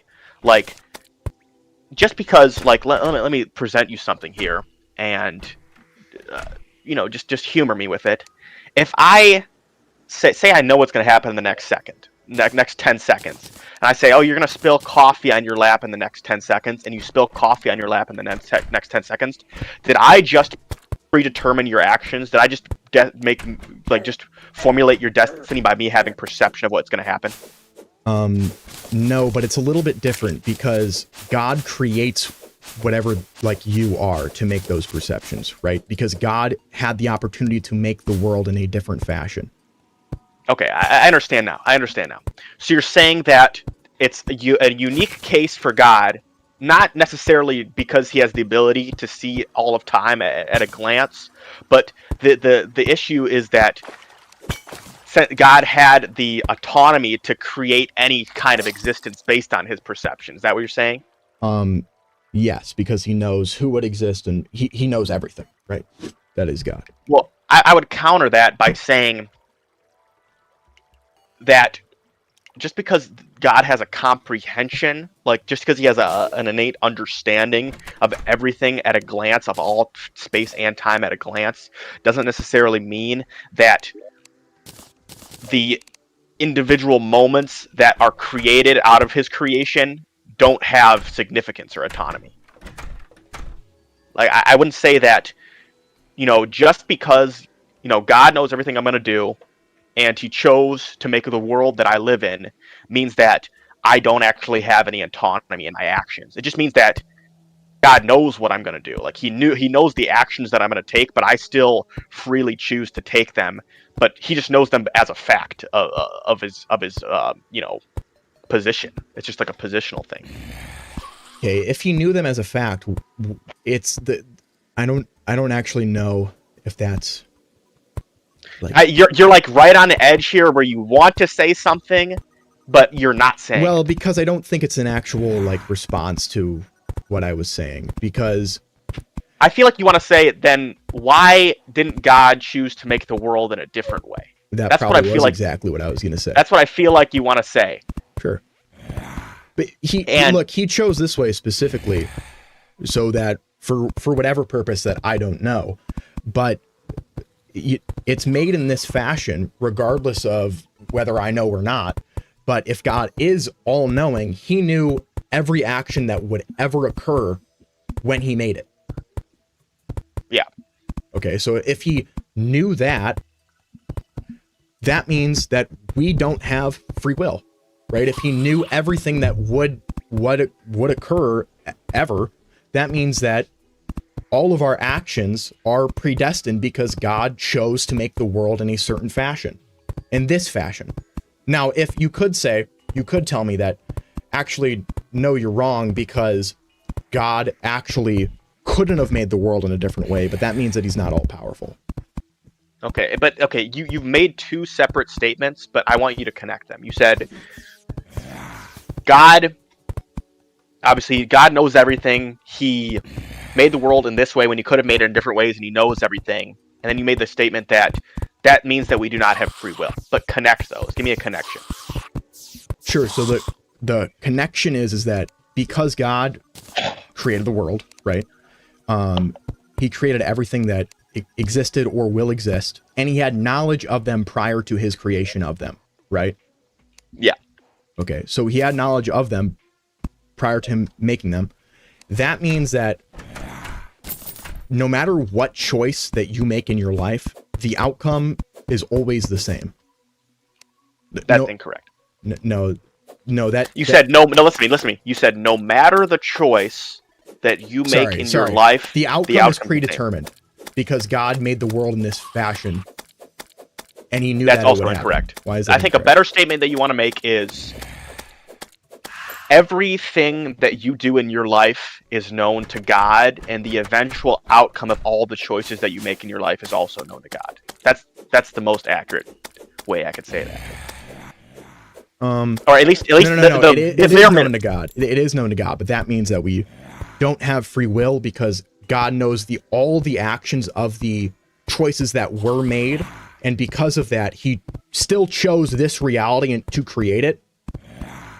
Which means that you don't actually have free will because all other possibilities that could have happened or could have existed no longer are in the scope. So, I think I'm starting to a little bit understand here. You're saying that I was thinking of on like a massive scale, but you're saying like on a small scale, God could have made the world slightly different like even just imperceptibly different, and you would have made a slightly imperceptibly different action based on that, which actually takes away your autonomy, because it means that you're just a consequence of the whim of creation. Is that kind of what you're saying here? That your actions are just kind of a consequence of the original creation? Yeah, I guess so. And I guess here's another thing to broaden this a little bit.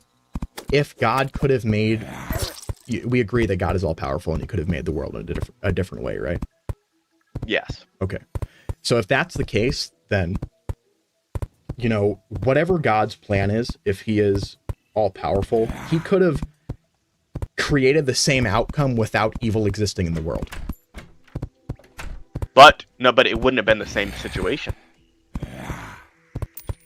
Well, what I'm saying is that if he's all powerful, he could have imbued whatever values he wanted in us. If he's all powerful, and then we wouldn't have free will. Well, couldn't I guess.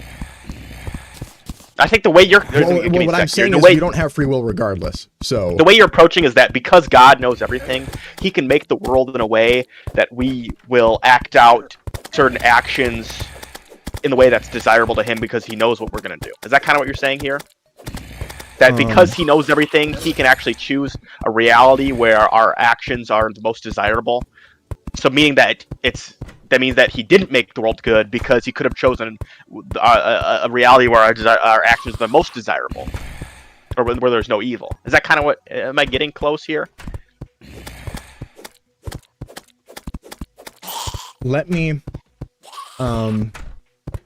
So. You fucking wooden terraria. I guess what I am trying to say that because God is all powerful and all knowing, those two things are contradictory to the world that we live in.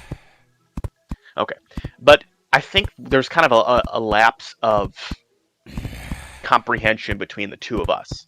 I'm saying, like, let me formulate a complete statement here. Yes, God is all powerful. He is all knowing. He chose to create the world in this way, and he knows every single action that you will commit. However, this does not take away the autonomy of your individual actions. Although your individual actions are known, there is a perception of them. God knows the actions that you're going to take. You don't know the actions that you're going to take. You do not have the knowledge that God has. You do not have the knowledge of the scope of all of time. So in each individual moment, according to your free will, you act in a certain way. And yes, this certain way that you're going to act is known to God.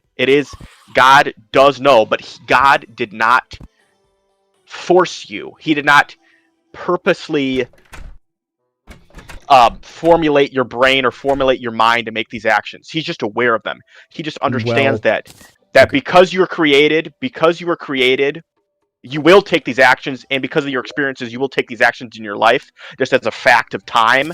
But he did not expressly interfere with you through divine providence. It was through creation you committed these actions. Like in creation, God creates it and he steps back from the table, and then you create those. You choose to act out those actions. He doesn't step over the table and move you around like a puppet. Like, that's not how it works. But that's what the essence of free will I'm is. not saying that he's moving everybody around a puppet, but because he has knowledge of the fact of everything that you're going to do in your life, and he had the opportunity to make the world in a different way, that means that there must be no free will, at least if you believe in God and you believe that the world was... Okay. I need you, when you say that means that there's no free will, I am connecting it. You're jumping. I just need you to get right to it. Wait, I think that they do. What I'm saying logically follows. Okay, and I'm seeing a disconnect. Like, let me go ahead. I want to interrupt you. Okay, so what I'm saying is that the world is created the way it is by God, and God had knowledge of it prior to its existence, right? Yeah. Yep. Okay, he had knowledge of it prior to its existence and what would happen after its creation. Yep. he had the opportunity to make it in different ways, but he chose this way, knowing all the actions that you would take in your life and knowing whatever outcome that he wants to happen would occur. Yeah. Okay, that means that there is no free will because. But okay, in the same regard, prior to creation, right? Okay, in the same regard, you're saying this in a fact that you have no free will because your actions are known. Is that kind of what you're saying? Because God knew what you were going to do, you don't actually have free will. It's not just that your actions are known. It's that your actions are created by God from the beginning of the creation of the world. Well, okay, that's the disconnect. I found it. Okay, I found the disconnect. You're saying that our actions are created by God because he knew that we would take them. Is that what you're saying? Yeah. I would disagree. Go ahead. That's it. I would disagree. I don't think that logic tracks. What? I guess I'm a little bit perplexed. Okay, you say, okay, we'll break it down then. You say, because God knows everything we could done, and because he ultimately made the world where we would have taken these actions, that we don't actually have any free will because our actions are known and they were created to be this way. And our actions from God's perspective are determined because he has knowledge of them.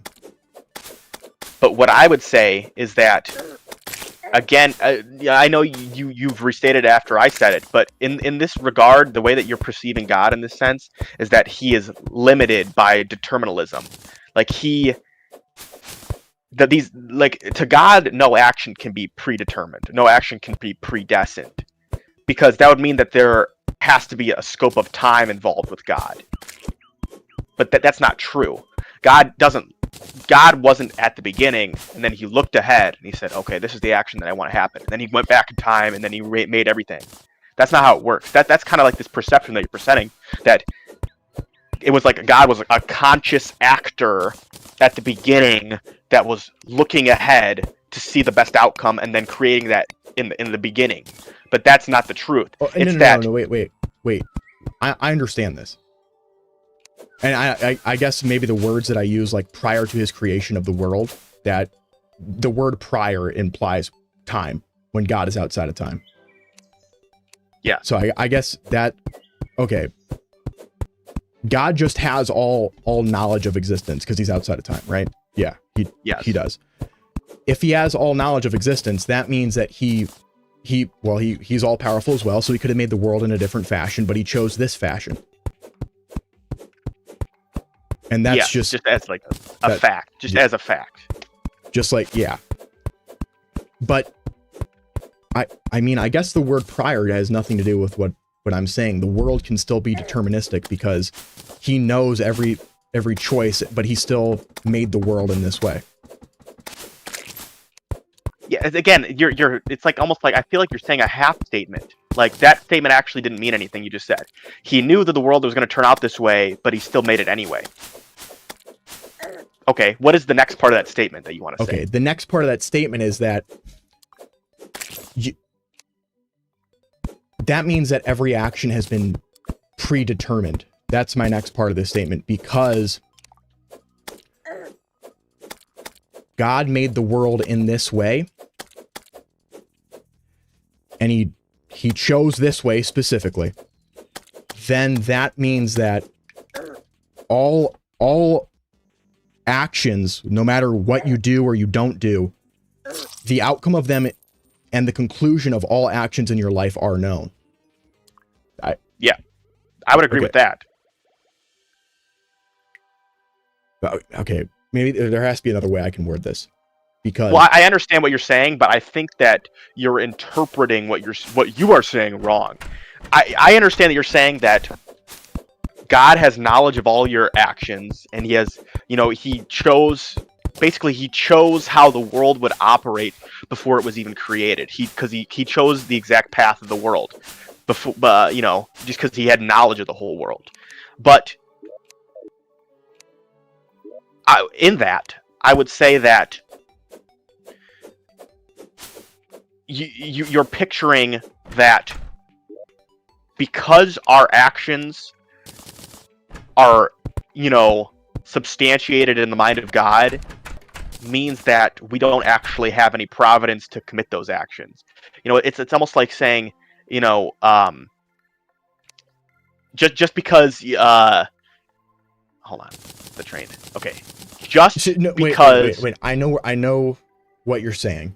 Like I do understand. Just because he's aware, that doesn't mean that he has control over what is correct, or like whatever choice. Yeah, and I understand the implication that you're getting is that, well, he does have control because he created the world. knew everything. Yeah, and he knew everything, and he knew that you were going to eventually do this, so he actually does have control. But I think that is just a byproduct. God didn't create the world for you to do these actions. God wanted to create the world in this way, and your actions are just a subsidiary of the world being created in this way. Does that make sense? Well, yeah. Well, he made the world with intent of all your actions, right? He's all knowing. It doesn't. He made the world everything. with an intent of creation, meaning that he intended the world to be created in a certain way. And if we get into it, then in the Bible it reveals he wanted to have a world where the beings, had free will. They had the ability to choose, and then they had the ability to worship him, so that he could be in perfect relation with them. So because he desired to have a relationship with us, with a desire to have a relationship with beings with free will. And so through God's reasoning, which I can't grasp, but just in an attempt to grasp it, through God's reasoning, he found that this version of the world, this contingency that has ultimately occurred, is the closest ideal he has to how he sees creation, or how he wants a creation to be. And that stands to reason that any other way he would have created the world would have been out of order with his vision, or would have been out of order with what he desires. And so I don't think that necessarily means that he purposely made this world so that every choice in it would be perfectly in line with his vision. He perfectly made the world at the beginning, everything in the world at the beginning, in perfect order in the way he desired it, and then all the actions that followed were of consequence because of that. Meaning that, like, in the same way, like, if a child is abused when they're a kid, and then they end up becoming like a criminal, I don't think that it was like, okay, they're predestined. It's like they're just as a consequence of that, they became a criminal. It's the same way that just as a consequence of the way that God created the world, we do these actions. But it doesn't necessarily mean that he purposely created the world to take away agency from us, that we don't actually have any agency. I still think that we as individuals have functioning rational minds with agency, and we're able to make those choices, although those choices are known to God, and God did choose to create a world where we can make those choices.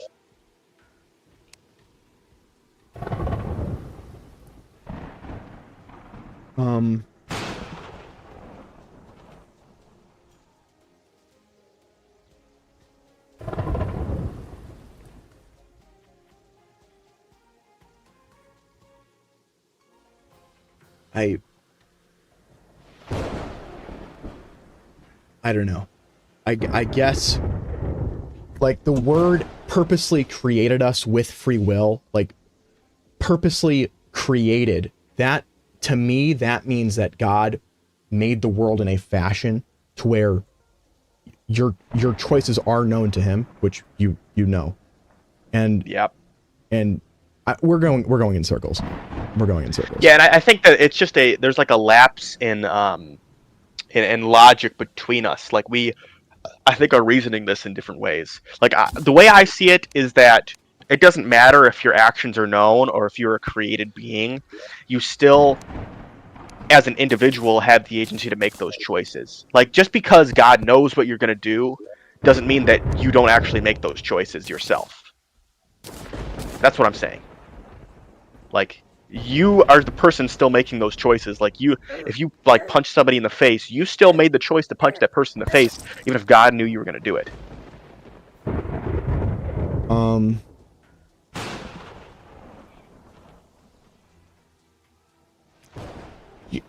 I guess my problem is that we're gonna go in circles because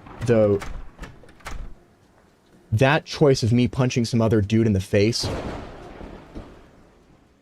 God created the world and had knowledge of that choice.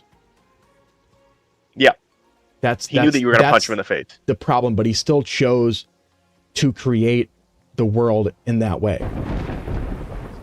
Well, when you say he still chose to create the world in that way, I don't actually think that you have an issue with the precipice of free will. It seems like you have an issue with God creating the world in that way. Well, I do have an issue with free will for other reasons. Absent. I know, but God. with that statement, that's what it means. Like, I'm seeing, like, I feel like you really want to say, if God, created the world and he knew everything, why didn't he create a world without evil while retaining our free will? But then we go back to the issue, okay, well, if God created the world and God has knowledge of everything, then free will would be impossible. Because that means that he knows everything, so everything's already determined. That is what I'm saying. That's like a spiral. But it's like, what I'm saying is that that's not necessarily true. You're kind of putting yourself into a logic of that sort, where it's like, okay, well, if our actions are known, and then God created the world, and he knew that we were going to take these actions, that means that we don't actually have any agency. We're just subject to the whim of the Creator. He just knew that was going to happen, and when he created us, that means that our lives are predestined to the point of how he created us. But what I'm saying is that our actions are just a consequence of creation, but we still actually choose to conduct those actions. Like, we as individual agents don't have the knowledge of all of forever. And the world that we are created in, the actual world itself doesn't have knowledge of these actions.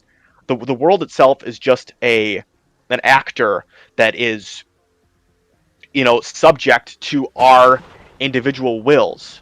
So we take out our wills on each other and on ourselves and on the world itself.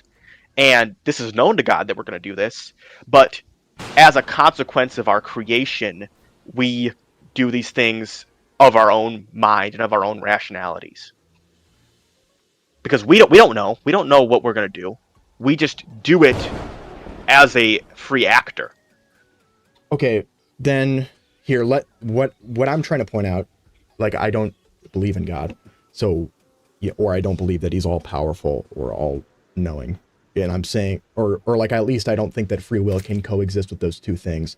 But maybe do you want to talk about free will more broadly instead of looking at it through the theological approach? I'm cool with leaving a disagreement there, because I think I'm just not conveying what I'm thinking properly to where you can... No, I think I actually perfectly understand what you're saying, but I disagree with it.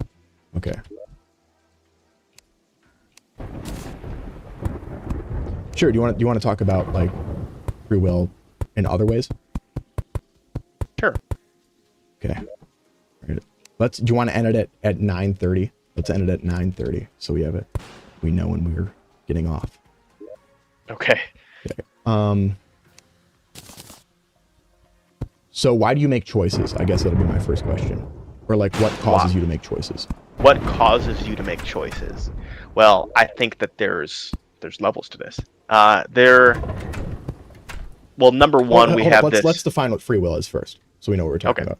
Okay. What would you define free will is the ability to have chosen differently. I think free will is something that has agency, like a being that has agency, being able to enact their will on something. So a being with choice? Yeah, a being that their actions are determined by, internally. Their actions are not determined externally. Yeah. Okay. Sure. Like no matter what causes their actions, they still determine their actions internally. They're a free agent. Okay. Do you think that me saying the ability to have chosen differently is kind of an accurate summary of that too? Yeah, I suppose. The only issue I have with that definition is that when you say the ability to have chosen differently, it somewhat limits the scale. So it's like,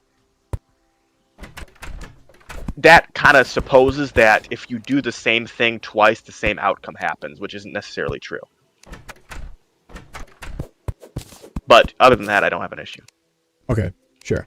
So then the question is, why do we take the actions that we do? So I guess you can start. I think that's you obviously know, nurture versus nature. And I think that, well, I guess let's go even before that. So as human beings, like biologically, we have the ability to rationalize, and we have the ability to formulate ideas complexly in our brains. Like, would you agree with that? Sure. So that's like the basis, is that, as human beings, we have the ability to take in information and then construct new information out of that information. And then when we're born, we perceive the world in certain ways from the beginning, and based off of those perceptions, we make action. We take actions based off of those. Would you agree with that? Sure. So that's the main. I guess that's the main element of free will, is that we have we have a nature. So like we have a nature as a human being, as a creature that is, physiologically bound to a certain form. Like we are, as entities, have control over a certain form to greater or lesser extents, and we have control over a certain center of logic, or a certain compilation of information. And then as we experience the physical world, we take in information and we make decisions based off of that information. And then that's like the nurture part. And then as like a nature, we ourselves, just as individuals, formulate personalities partially based off of our experiences, but also based off of how we construct those experiences in our heads. I think that's the two main parts of how you construct, like, what is you, is like the actions you've committed and the things that you've seen, and then how you take all of that and you reconstruct it in your head. Okay, sure. So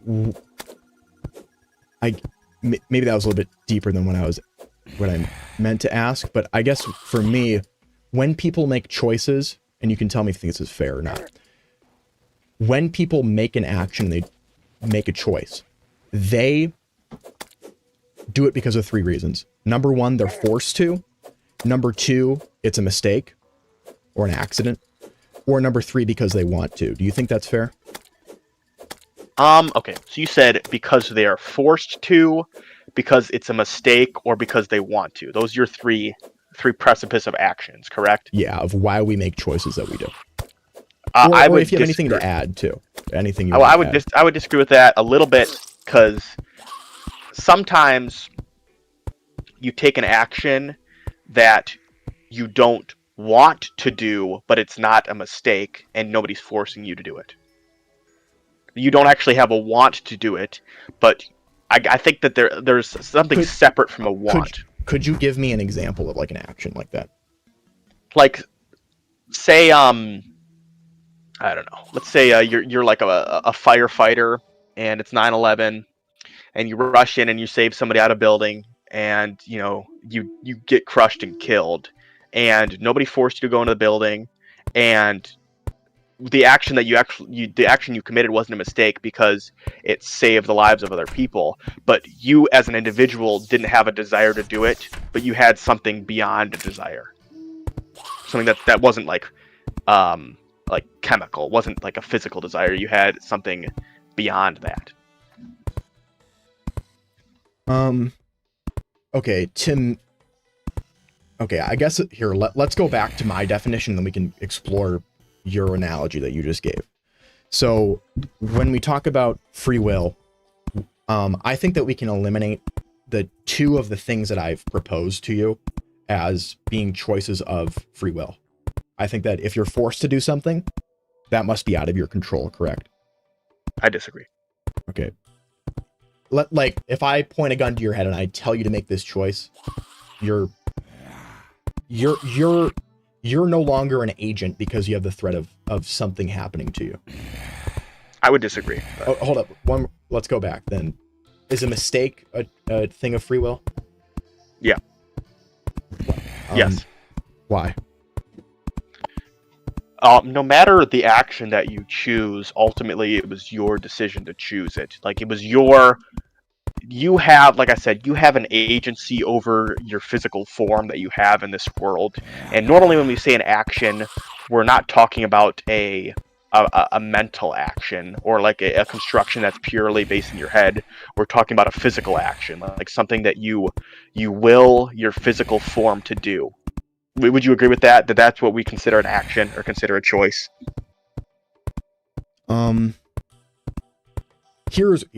Maybe let me just get to where I'm going with this, because I do think that if you're forced to do something and you, I guess maybe not put a gun to your head, but if you're like made or compelled to do something, like that must be a choice, not of your free will. And if it's a mistake, something that you did not intend to do, you did not want to do, that is also not a choice of free will. Because I think when I say like a definition, like the ability to have chosen differently, it comes down to the third option, because that's really what we care about. Okay, I think that you're considering because of a want. I think you're considering actions as an outcome. That's what I'm perceiving here, is that, like, when you said a mistake, you're saying that you chose to commit a certain action, but that action had an unintended consequence, basically. Right? Is that what you're saying? Yeah, that's what I'm saying. Your intention wasn't involved in that choice. I would disagree. I would say you chose as a free agent to act in a certain way with you had an expectation of an outcome, but however your expectation was incorrect, but you still freely chose to do that. But you did not, because you did not have a supreme knowledge. You don't have the ability to know that your action would have resulted in this outcome. Okay, let's say you, like, I don't know, fart in class or something. You didn't intend to fart in class. Do we think that's a choice of free will? Because look, if you can say that's not a choice of free will, that's no problem, because this isn't really even like the biggest part of my argument. Well, okay, because I'm going to wants, basically. Well, what I'm saying is, I guess that's why I wanted to define an action, because I wouldn't say that farting is an action that you, most of the time, that you consciously commit. Just like I wouldn't consider your heart beating to be a conscious action. We can agree that's not like a choice of free will. Yeah, well, okay. I'd say that's why I wanted to define an action. I would say an action is not a mental, but like a physical choice that you will your physical form to do while you have, conscious control over it. That's what I'd say an action is. So your heart beating, or you farting, or you burping, or like unintentionally, that's not an action that you're taking. That's just a consequence of your biological process. Okay, so I'm just like a mistake. Like, that's an example of like a mistake to me. You just like you remove it from the question. Okay, so basically I would say then that your definition of a mistake is what I'd say is not a element of free will. I'd say that that's not even an action that you take. That's not even an action that you take. That's just like a consequence of your biological processes. And I think that there's like certain stuff is just like a consequence of the physical laws of our world. Like if you are like standing on a glass and the glass shatters and you fall to the ground and you get killed by hitting the ground from gravity, it wasn't actually you choosing to fall and hit the ground, even though your body moves through space. That's great. It's just a consequence of gravity existing in our physical world that you were pulled to the ground and killed. All right, and that means in that scenario, you did not have the choice to choose differently. So it's not something of free will, because of the glass fucking breaks and you fucking die. Yeah, well, you didn't make a choice whatsoever. Like, you didn't choose differently because you didn't choose at all. You were just a consequence of the physical laws of reality. Okay, good. Okay, that's good. So yeah, so I guess being forced to do something, like you're forced to pump your heartbeat. You have no control over your heartbeat. No, I wouldn't say that. I would say that you're not forced to pump your heart because you don't pump your heart. I don't think that you are not the biological processes that govern your body. You are a agent that has a certain level of control over your form. So that's why I think where we're straying off here is you in your three things that you defined, like being forced, making an accident, or actually choosing to do something. I think what I would say is that the only actions you can make are the ones that you actually choose to do, and anything that happens to you from the outside or happens to you unconsciously from the inside is not actually an autonomous action that you commit. Okay. It's just a consequence of the physical reality that we inhabit. Okay, sweet. Okay, so then, to me, you make every choice because you want to. Then I would say you make every choice because you choose to. Because I guess my issue with the word want is that it implies a positive interaction. When sometimes you make the choice to do something that you feel negatively about. Actually, I think that's actually still an example of want. So, because your want for something else is greater than the want for whatever it is. So, like, for example, I really could eat this burger right now, but I'm not going to because my want to get skinny is greater than my want for the burger. Yeah, and so do you think that's fair? Think that you like that's like a negative, me not having. Yeah, I think that the way that you're describing want is a way I would kind of describe a proclivity or a desire, where it's not like some things that I don't want to do, but I do.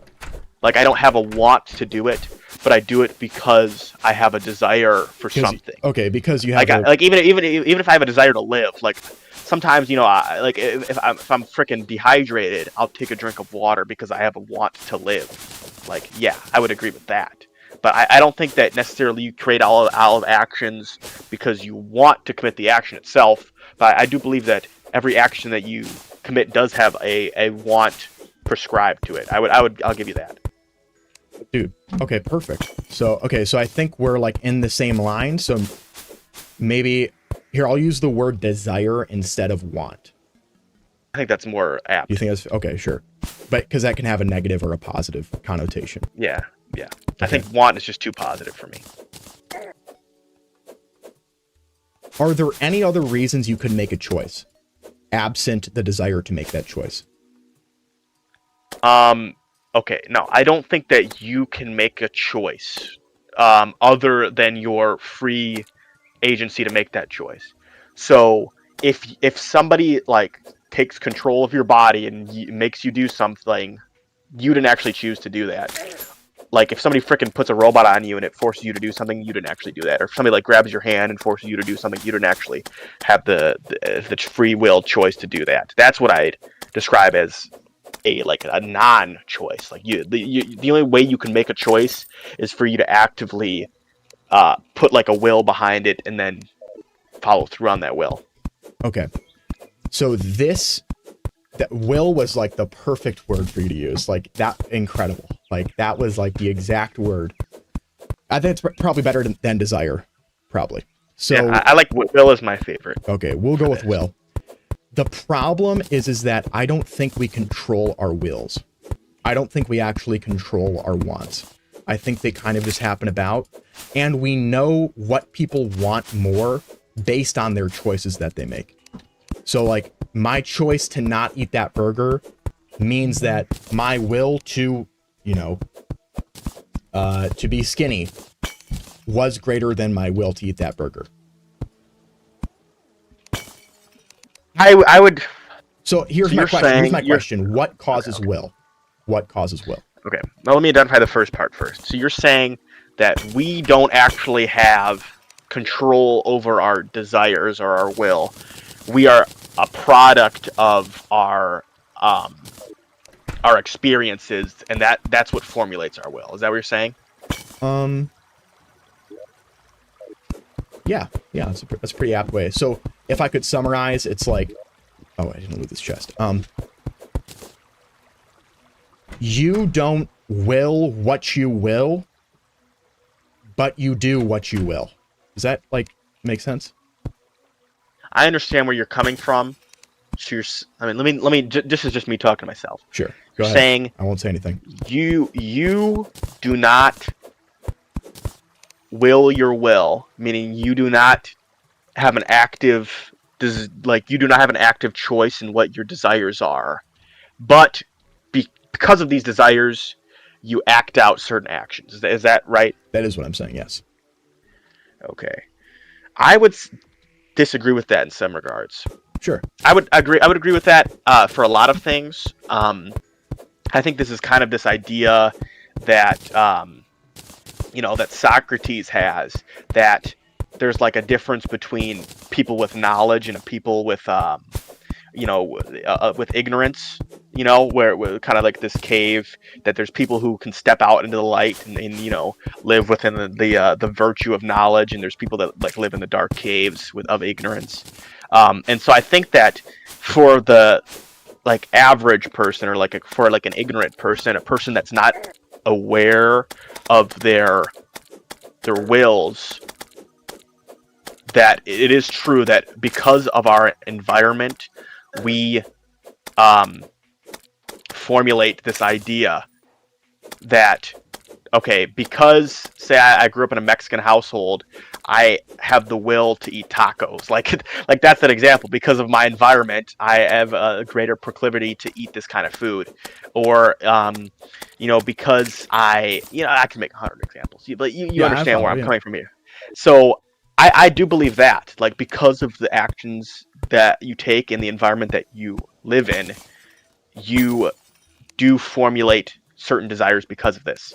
But I do believe that you can act contrary to these desires. I think that is possible. Sure. So I think could that you is give me an something that example of that? I think that you can will yourself to act contrary to these desires. And for example, let's say, when I walk down the road, if I see like a cute girl, I want to go up to her and like start making out with her. Like that's like my will. Like that's the first thing I think of when I like see a pretty lady, for example. But through my rational mind, I have willed myself to say, even though I have this desire, there's other things that I value more.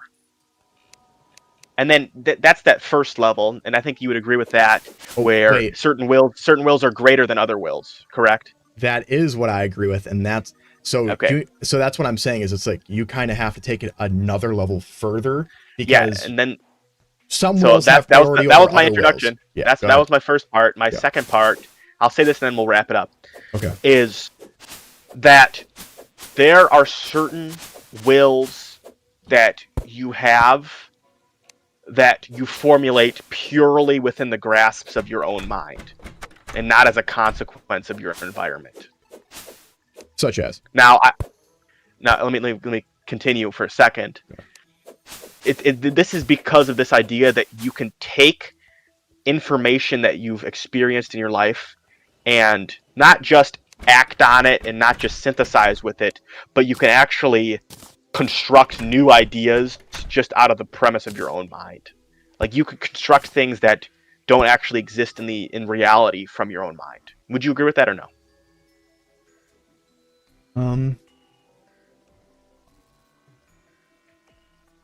Yeah, sure. You can think of yeah. That's like basically just thinking. Yeah. That's what I'm saying. Because that we have the ability to formulate things that did not exist previously out of our own mind, we can formulate wills that previously did not exist from our own mind as well. And for an example of this is, let me try to definitely think about it, because this is really where the debate really comes from when it comes to this free will conversation that we're having, because it comes down to, because we've kind of ruled out every other thing, like, mistakes, they're not choices of free will. Like, you don't control your heartbeat, for example, that's not a choice of free will. To me, the definition of free will is the ability to have chosen differently, and that requires a definition of choice. What is a choice? A choice is kind of a choice or an action. I think those two can kind of be synonyms in this. Is the manifestation of a will that you have. So It's basically the definition of you do something that you want to. And if we follow this tree down, my question is, where do these desires come from? And then if we don't have a good answer for what these desires do, because we already know the outcome of these desires, right? Because based on if we can agree that every choice you make is a choice of free will based on some sort of will that you have within you, the choices that you make are kind of known in a way. Like my will is known. My will just kind of exists, you know? Like when I choose to crack open a soda, that will is known because my want for a soda is greater than all my other wants. So I choose that want to prioritize. So my question is, it's kind of like a chain. Like, okay, free will, the question of free will, the question of choices and actions that we have. Then that comes down to what's a choice. A choice is some sort of want. And then the want, what causes the want? That's my main question. Yeah, so that's where this idea comes in, is that you have wants that are obviously base, like the want to live, or like the want to sure. And then you make actions according to those. The want to have satisfaction of some sort, like you want to feel, pleasure in some way, like you want these, chemical reactions to occur, like those are base wants. But when I'm saying like this synthesis want, and we kind of take these for granted, is like, say, the want to, protect another person. Like, even if it costs you your own life, meaning that you've synthesized a want in your mind that is greater than your most base want, which is the want to live. So, okay, that is where I'm going with this. That is, am I still live? You are, yeah. Okay, good. Okay, sorry. That is really where I'm going with this, is that no matter the choice, there is some level of want there. So like when you said, okay, you have this want to live and most people act in accordance with that. But your want to, let's say, protect your girlfriend from a burning house, and you're willing to die for that, your want to do that is greater than your want to live. So you make that choice. Yes. But my question is, it still is a question of where do these wants come from? That's, I guess, still where that's I'm where at. That's what I'm saying, is that you have obviously base wants that are like biological. Like your body, you don't need to be told that you want to live, or you don't need to be told that you want to eat food. That you just you formulate these because that's part of your biological processes. Yeah, and that's like part of your chemistry. I wouldn't consider these choices of free will either, because I think that they're choices. I would. I think you have a choice to eat or not, even though you have an inherent desire to want to eat. You still have a choice to eat or not. But besides that, I'm saying that you have these base wants, and then you have these learned wants. So like,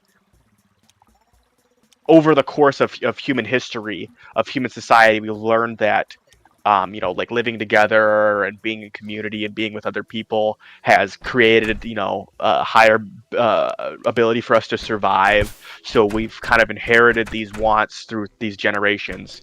And then we have these kind of synthesis wants, that we take these ideas these experiences that we've had, and then we formulate our own personal wants in our brain, our own personal desires to do something outside of the scope of even like a productivity, or outside of the scope of survival. We formulate wants that are based off a desire beyond life, like a desire for things that are beyond life. And I think that is where like the truest element of free will that comes in, is that you're not like a reaction, that they're not like reactionary wants. So it's like, I get hungry, okay, I want to eat. Or it's like, I exist in this world, okay, I want to live. It's like, no, I feel I feel a feeling, or I feel an emotion, like I feel love for someone, and I synthesize this where I feel this love and it makes me feel satisfaction, and then I feel kind of this contentment or this other feeling when this person, is able to exist well. And then by synthesizing these, I can evaluate that this person's life is worth more than mine, even though my most base desire is to want to live. That's where I think this truest element of free will comes in, is where you're not just taking a reactionary or a base want, but when you're taking all these and putting them together and formulating desires beyond, where you're actively choosing to go against what you've learned to fulfill a desire that you've synthesized. Does that make sense at all? I do think I think that what you're saying does follow, but I don't know if it's a resolution to the question of want, like of why we want things. Because like let we play the want game, right? Like, okay. Yeah, I know the want game. Yeah, it's a classic. Game. Okay, it's like you are your girlfriend is burning in a house and you have to go save her. And you have a few different wills going on. You're hungry, you want to live, of course, and you know that there's a chance you could die.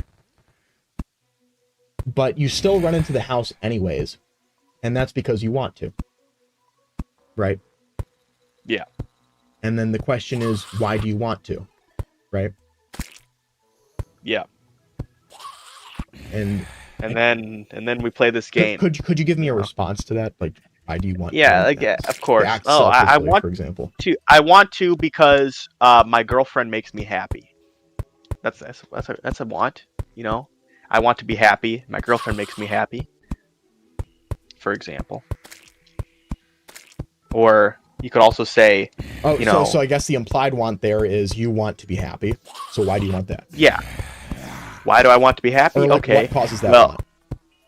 Well, when I become happy, I feel better. I feel good. Well, why do you want to feel good? Oh, wow. Why do I want to feel good? Because when I feel good, I feel satisfied. Why do you want to feel satisfied? Like, I understand this game. But and the question is, we create this kind of chain of wants. And yeah. Does it end? I don't think that... No. Somebody like Jordan Peterson, for example, would say that it's like whatever's at the top of that is is God, is the divine place. I'm sure you know. Yeah, and I suppose that you could say that a lot of people find their ultimate want in like wanting to please God, and by wanting to please God, you actually fulfill all the rest of your wants. But let's leave this for now. I see Urbach is sitting in general. I want to bring him in for a minute. Okay. If he wants to talk. What's up, Urbach? Urbach, you there? It's okay. We can wrap this up like soon, so we'll make it quick, Urbach, and then we can go to bed. You going to bed? I gotta talk to my girlfriend. Oh yeah. I'm here in general VC at Newface at Pellin hat exclamation point at everyone. We see you, Urbach. We got you in here for the final segment of the show. Man, we've been going for 3 hours. Holy crap. Urbach, what do you got to say? We will give you I think, Charlie, you definitely want to have a longer conversation with Urbach, but yeah, let's do you have keep it brief. Maybe we'll do this as like a prelude to our next conversation. We'll do a 5-minute preview. Like, what are your biggest things right now? Well, you guys were talking about like desires and shit, like happiness. We get really deep. We were talking about free will. Playing the why game. Well, I don't know so much about free will, but I do know about desire and happiness. What do you know about desire and happiness, Urbach?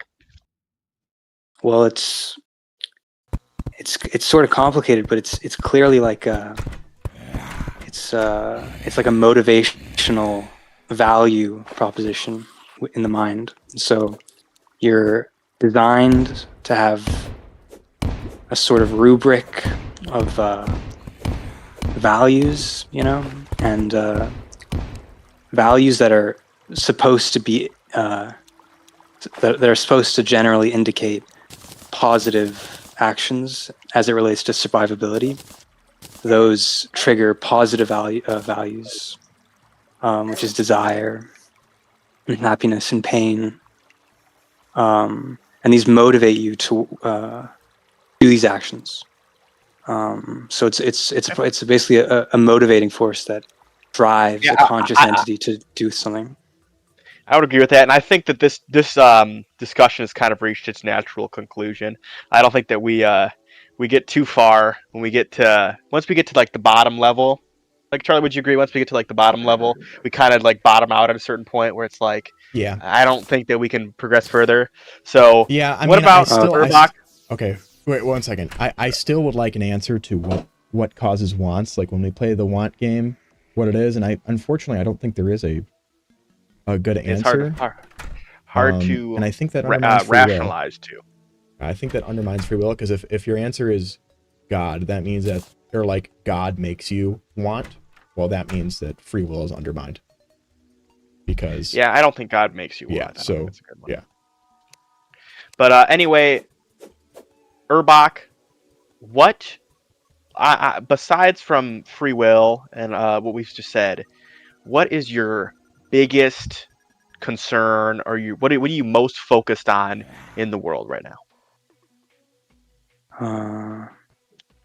If you had to give like one or two things that where you're like, this is really interesting to me right now, or I'm like really invested in this, or it's like, anything like that. What would you say in the world?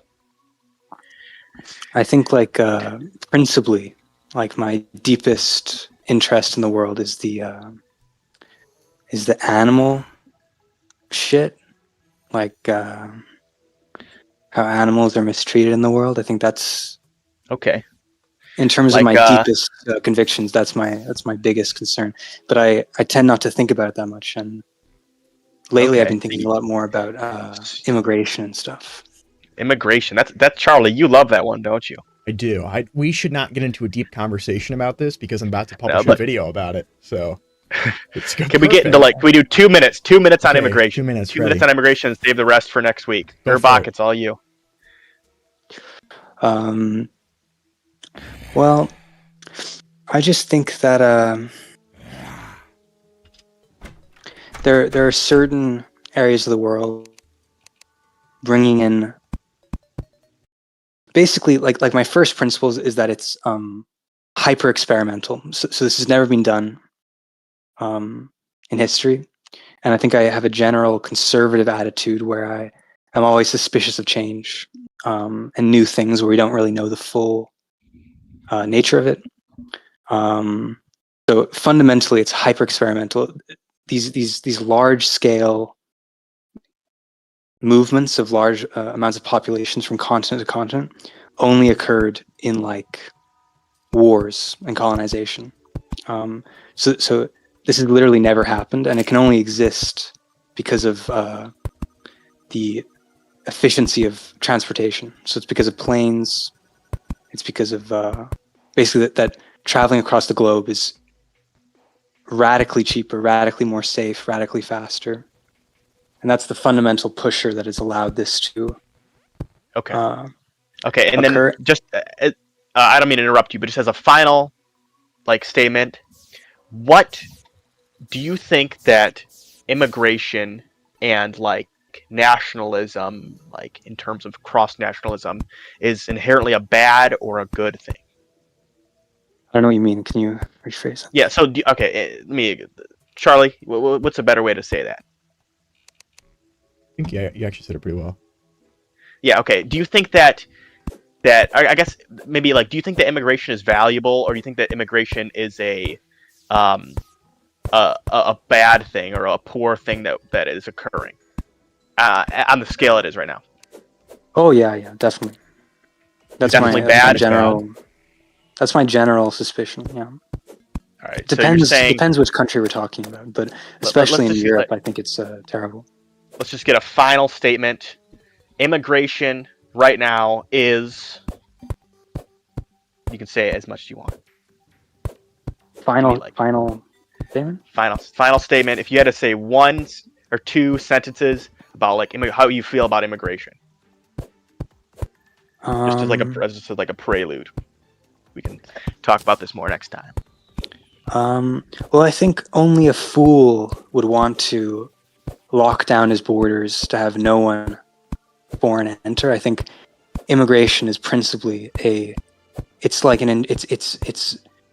such an obviously good thing if it's done correctly. But I just think some of the people that are coming in is just shocking that they're letting them come in at certain rates. And I think we have to be incredibly careful and humble and not kind of do this this kind of over rationalization where we think we can predict exactly what will occur. I think, yeah. Great All right, answer. good answer. So selective immigration for Europe and America. Good thing, Urbach. Selective, like we choose which. Yeah, like countries? you choose who comes in. Yeah, of course. Okay, that's the course. final statement. Charlie, would you like to thank some of the people who? There's some people who've been here the whole time, Yeah, or bro. been here for a while. That's awesome. I mean, we got. I noticed a few guys talking. You got BTN. I don't know who BTN AJ is. and AJN has been saying Some throwing a lot of pretty- stuff yeah. out there, but Yeah. he's been chatting. What is it, All Tapped Out? All Tapped Out here's been here from the beginning. Yeah, dude. Is his Yeah. name a Magic the Gathering reference? I think it is. I don't know. All tapped out. Maybe. I mean, but hey, dude. We dropped to like what 2 at one point, but we're at 7 people. 6, So 7. Sorry. Thanks everybody who showed Yeah. up, right, Charlie? Yeah, thank you. Stay tuned for the Yeah, next video. yeah, And I yeah. think after I publish that video, me and Urbach debate what topics that it covered in that video. It's about race realism and the Great Replacement, which has to do with immigration. Oh yeah. Let's do it. All right. Good. Great. Hi, Ian. Ian Morgan, Ian, final final word. You word, get the final yeah. word, Ian. Dog, that's what Urbach sounds like. He sounds like Sam Harris.